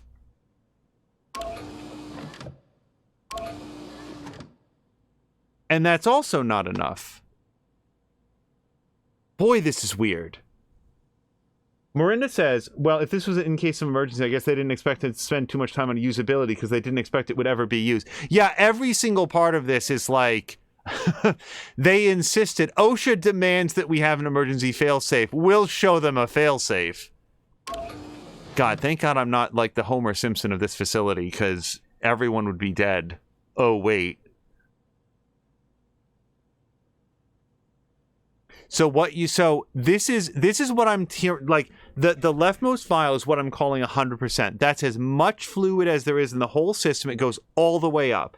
What you need is like 80%, which is just, it's such a weird amount to be aiming for. This surely is not this difficult. If we put this in, I can already tell you that that's not enough. Right? I mean, I feel like I've made that move several times. If we put this in here, man, it's more than it looks like, isn't it?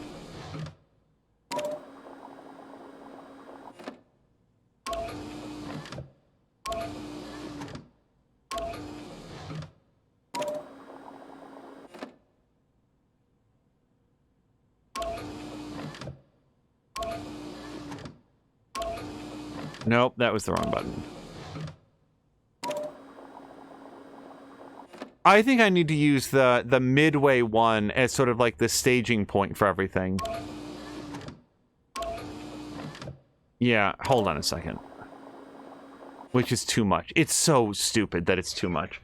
Mirinda's saying, what are you trying to do? So Mirinda, we're trying to fill up the vial that's all the way to the left. We have to fill it up with exactly that amount of green goo. That's what we're trying to do. And there's various puzzles of this sort where it's like, you know, fill the 2/3 container up, the 2/3 of a cup up this much, and then it's... These ones always, like, get me. Fox McCloud said, you almost had it, you were right there. I regret that I did not see that. So, hold on a second. If we fill this one up to as high as it can go, which already doesn't feel like the right thing.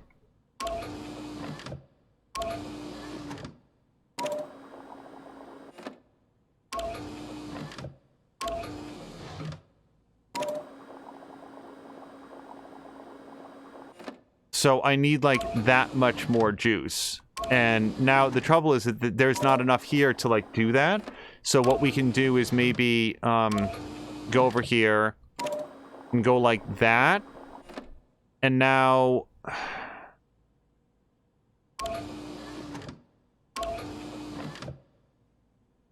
And this isn't going to be enough, I feel like. Yeah, because if all the way in the right wasn't enough, there's no way this is going to be enough.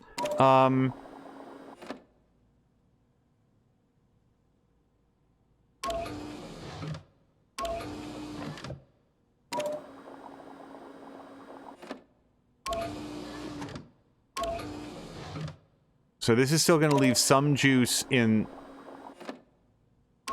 Also, the amounts just do not make sense to me.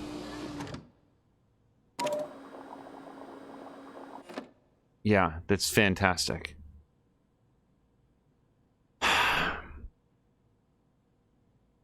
Mirinda's saying, would you like a hint or outright help?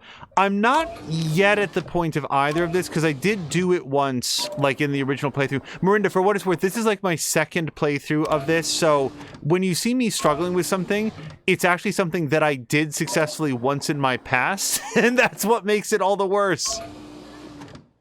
Okay, let's put this goo in here. Yeah, I'm just like sliding around.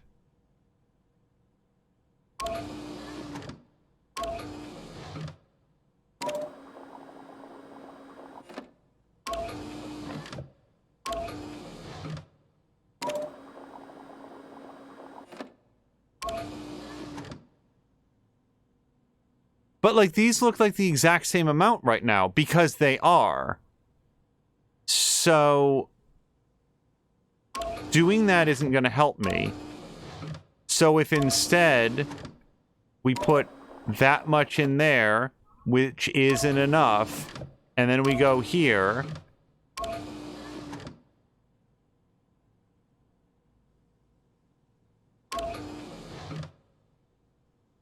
This doesn't feel like it's going to be... Whoops, hold on. This really doesn't look like it's going to be enough to my eyes. Okay. I feel like... So it's just to my eyes, there's a deceptive amount of goo in there, and it's either more or less than I think it is, just from, like, sizing it up. But we got there. Thank you for the Jeremy, everybody. See, everybody else figured it out, by the way. Fox McCloud is like, he's so close. Samlin is like, close.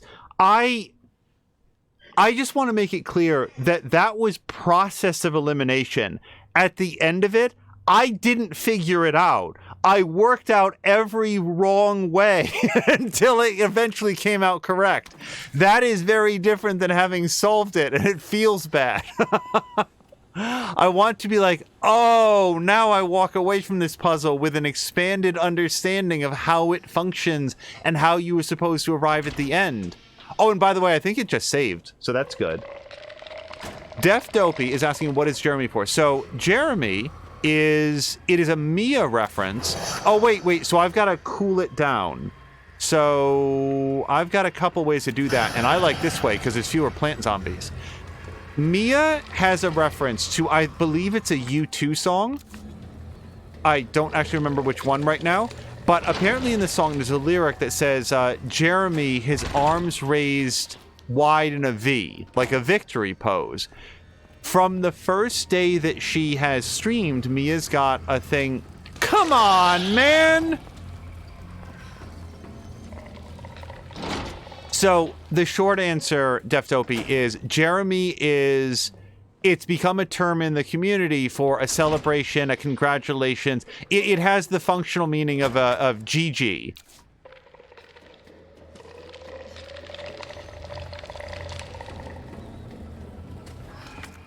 Maybe we should just go... Yeah, just go down. Screw it.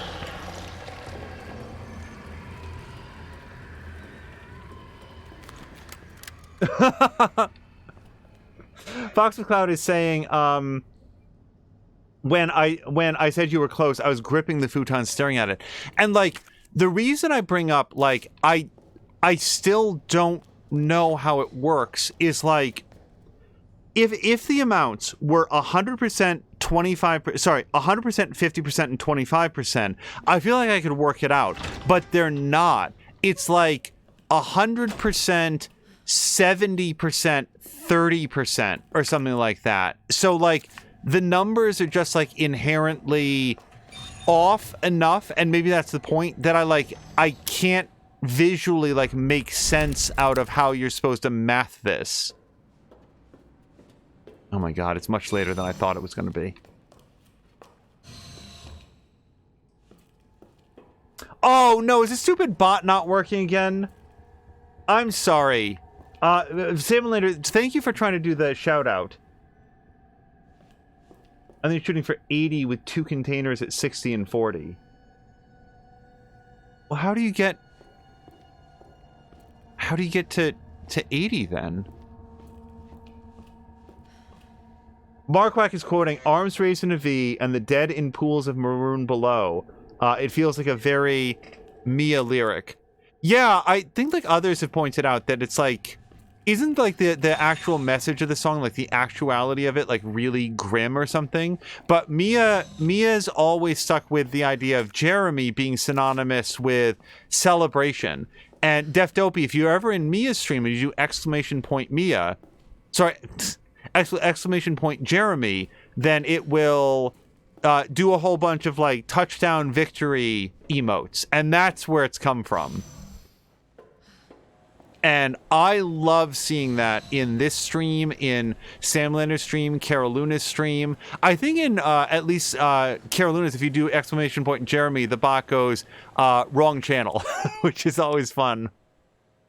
Okay, my solution. Use. Now it shall be chilled.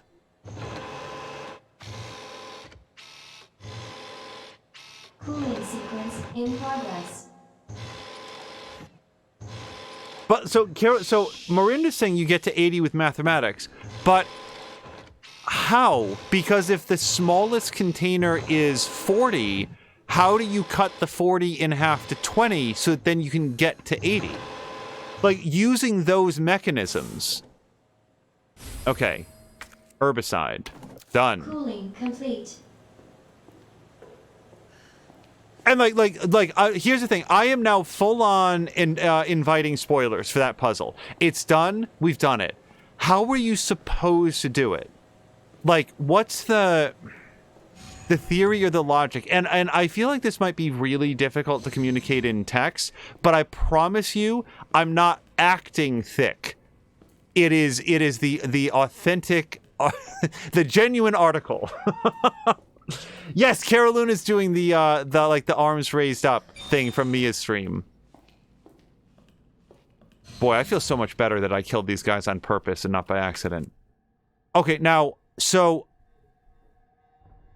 I'm not gonna bother saving it. Come on. If I have to save it from that, it's just walking down the hall and putting it into the machine. Okay, so Miranda's sharing. You need to use the difference of the 60 and 40 to subtract 20. Wait, I'm still not getting it. Basically take the 100, pour in the 40, then pour the 40 into the 60, and the 60 has a gap of 20 now. So, hold on. So then... Take 100, pour it into the 40, then pour the 40 into the 60. The 60 now has the gap of the 20. So then you take the 40 and the 20, and you put them into the 100. No, that gets you back to 60. Then you fill the 60 up, and then you add the 20 to get to the 80. Okay. I would like to say that, like, that does make sense. However, there's a separation between... I fucking hate these guys, man. Oh, god damn it. And you know, like, there's just no way. There's no way past this without the flame round. Okay, I would like less flambe au clair. Me, Caroluna, thank you for the the request to quote. I feel like there's a lot of puzzles that I can work out and like get like understand at the end. Maybe it takes me some time, but at the end I'll be like, oh, okay, I see what you're supposed to do.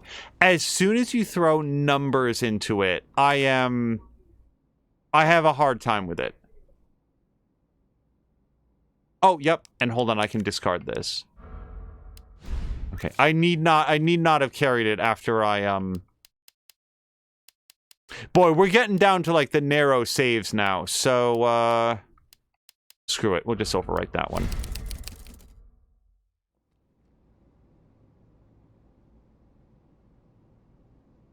Sam Lander saying we need Angel. I think there is. Like, you guys, if you do like exclamation point quote, doesn't it do something? I don't know that we've updated it, but I thought there were some in there. Oh, wait, I'm going the wrong way. I could be wrong. That could have been something that was like on the agenda, but I thought like so, yeah, no, Mia's put in some quotes. Yeah, there we go.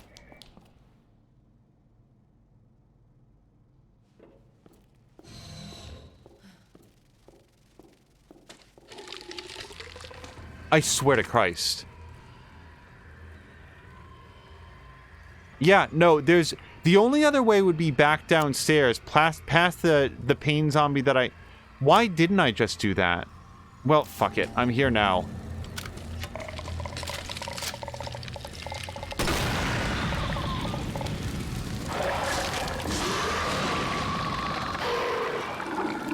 Yeah, now Sam Lander's to the root of it. Okay, then actually do quotes. Actually put them in. Yeah, I think mods can do it. So, like, I bet if Patikin was here. And I keep forgetting that we want to, like, mod Sam Lander as well. Miranda's saying 100... Oh, this might be too much for me to parse out. But you take from the 100, you put 100 into the 60, I think. I think I understand it in... I really do think that I understand it. Like, here's the thing. If you sat me down with that same puzzle right this minute, I'm earnestly not sure if I could repeat this like, you know how they teach orangutans how to like solve spatial puzzles and it's like the fewest number of moves to get it done? I don't think that I'd be able to do that in the fewest number of moves still. Alright, this herbicide is really gonna feel good after all the misery that these guys have put me through. All I can say is thank God I had enough flame rounds to, wait. I was supposed to go in there. Gosh darn it. Wow. Here I am talking about a puzzle I already solved, and I walked right past the thing I was supposed to do. Okay.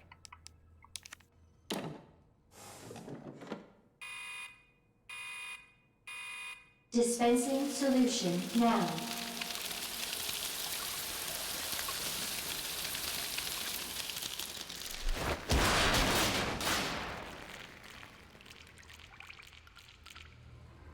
So much for the weed infestation.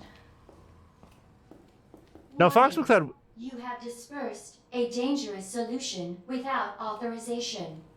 Your actions have been logged, and you may be subject to disciplinary measures. Oh no, I'm gonna get a phone call from HR. Fox is asking, do you want a tip of how to beat the plant monsters? So, like, I guess so. The hesitation that you hear there is only that I don't think I'm gonna be facing any more of them. Because normally I'm content to wallow in ignorance unless I figure it out. And then at the end, somebody would be like, hey, you know, you, like, could just cut them with the knife and they would have fallen over immediately. It'd be like, son of a bitch. But, on the whole, I'd say that I'm very interested. Oh, is it? Yeah, he's on the other side of the glass. My bad.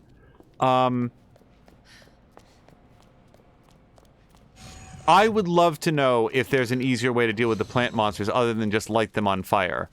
They do have those glowing yellow pustules on them, but they also move quickly enough that, I mean, that's just not gonna happen. So if the secret is to shoot those things, no way. I'd love to, like I really would. I'm just not gonna be able to. Uh-huh.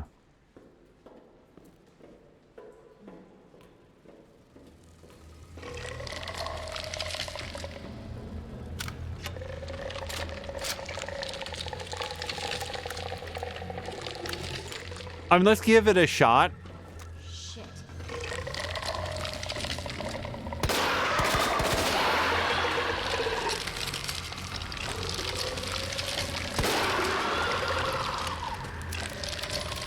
Oh, hold on. This is going to take 4 minutes.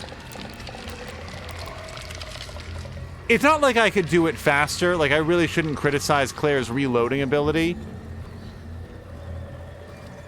It does look like that's it. Is that what you were going to say?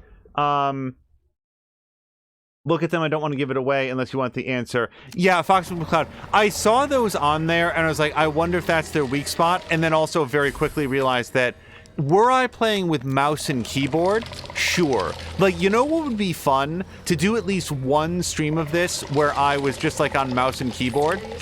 Because I bet it would... Fuck this, god damn it.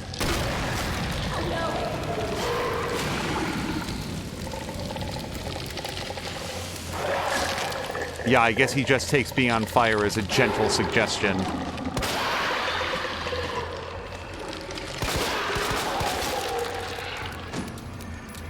Okay. Uh-huh.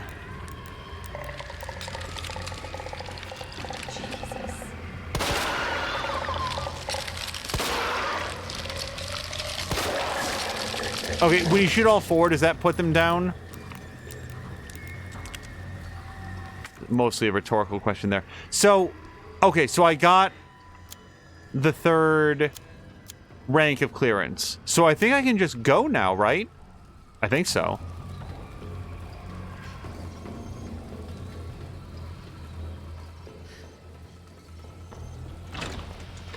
Oh, fuck off! How did you even get in here? I'm out. That's it. I've had enough plant zombies. I thought the herbicide was going to kill the plant zombies. It turns out it just sort of like removed the impediments to their pursuit. Morinda is saying, what Umbrella skimped on with safety and usability, they splurged on with vocal UI. Yeah, no kidding that they had like an AI ready to say, hey, well, I guess recording maybe. You have dispersed an unauthorized agent. I really don't know if I want to save this or not, so we're just going to save it. All right. So from here, we're going to go into West area, and I have every reason to believe that that is not going to be a short segment. So we're going to call it here. This was... Let's check out costumes real quick. Oh, right. Yeah, you can play up as more armored Leon or nightclub and Claire, and no thanks. So, yeah, let's bounce out to the main menu. This was... So, I gotta say, last episode was was Dark Days. I remember playing this on the first playthrough and having a couple episodes where I was just like, I was so stressed out after having played in a way that is intended by the game. Like, Resident Evil 2 Remake has a way of making me feel bad because I've reached the end of the stream and I have less health, less ammo, less clarity on where I'm supposed to go, and you just feel this dread, like, I can't proceed. I've saved myself into a corner where I can't make it forward. And that's where I was feeling at the end of the previous episode that we did in the sewers. And what helped me was actually just looking at the number of episodes from our original playthrough and realizing like, oh, actually the sewers are really late. So if I were to guess, next episode will be the finale. I don't know, because this is our first run through the second playthrough mode, but I think that next episode might be the last. And if it is, this will not be the only horror game that we play here in the month of October. It's already, you guys, so late in October. I really thought we were going to get to like 3 different like horror games, because usually they're pretty short. And what is today? The 19th? No, today's the 20th. Today's October 20th. Oh my gosh. On our way out, thank you very much to Patikan and Caroluna for the raids. Thank you to, it was great to see Marinda again. Marinda, I hope that you're doing well and feeling better. Anytime you can hang out, always appreciated, but anytime that real life gets in the way, for sure. Thank you to Fox McCloud. Thank you to Samalander. Samalander, I'm looking forward to your stream tomorrow, if you're able to do one. Oh, Markwack? Yeah, Markwack, thank you so much for hanging out, and I swear to God, the scroll on this, it's so broken, you guys. It's so broken. Why doesn't it go up? And why doesn't... Oh, Def Dopey! Yeah, it's been a while since we saw Def Dopey as well. And Jelly Buns also raided over. I'm so glad that I saw that. Def Dopey, it was great to have you here. Thank you so much for hanging out and, like, just... among other things, just being a cheerleader through this. It really helped to have you and others being like, you've got this, you're so close. Yeah, man, math, it is my Achilles heel. You know, solve this spatial puzzle, probably get through it. What's 11 times 3? I don't know, 31? Like, it's just always off. It's 33, by the way. I know my 11 times tables. Carolina says your scroll is so broken and there are so many solutions.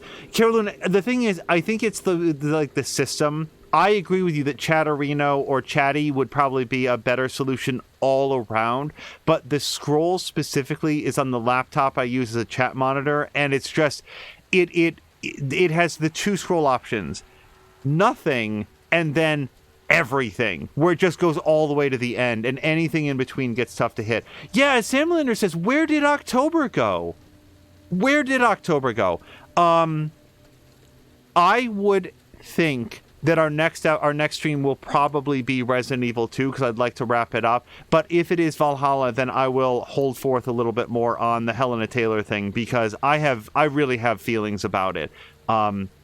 Don't like being lied to, so we'll talk about that then. And otherwise, like, Valhalla will be, I think, just some like cleaning up of collectibles, and then hopefully on with the story. We're really late into Valhalla, you guys. Like, there's a lot of DLC to do, but in terms of the main story, I think we're entering into what might be recognized as the home stretch, and that's a hell of a thing when you consider how long we've been playing. Let's go find somebody fun to raid, and we'll see you guys again, hopefully as early as Samalander's stream tomorrow. We'll get to hang out in there. Until next time, you guys, thank you so much, and I hope you have a great night.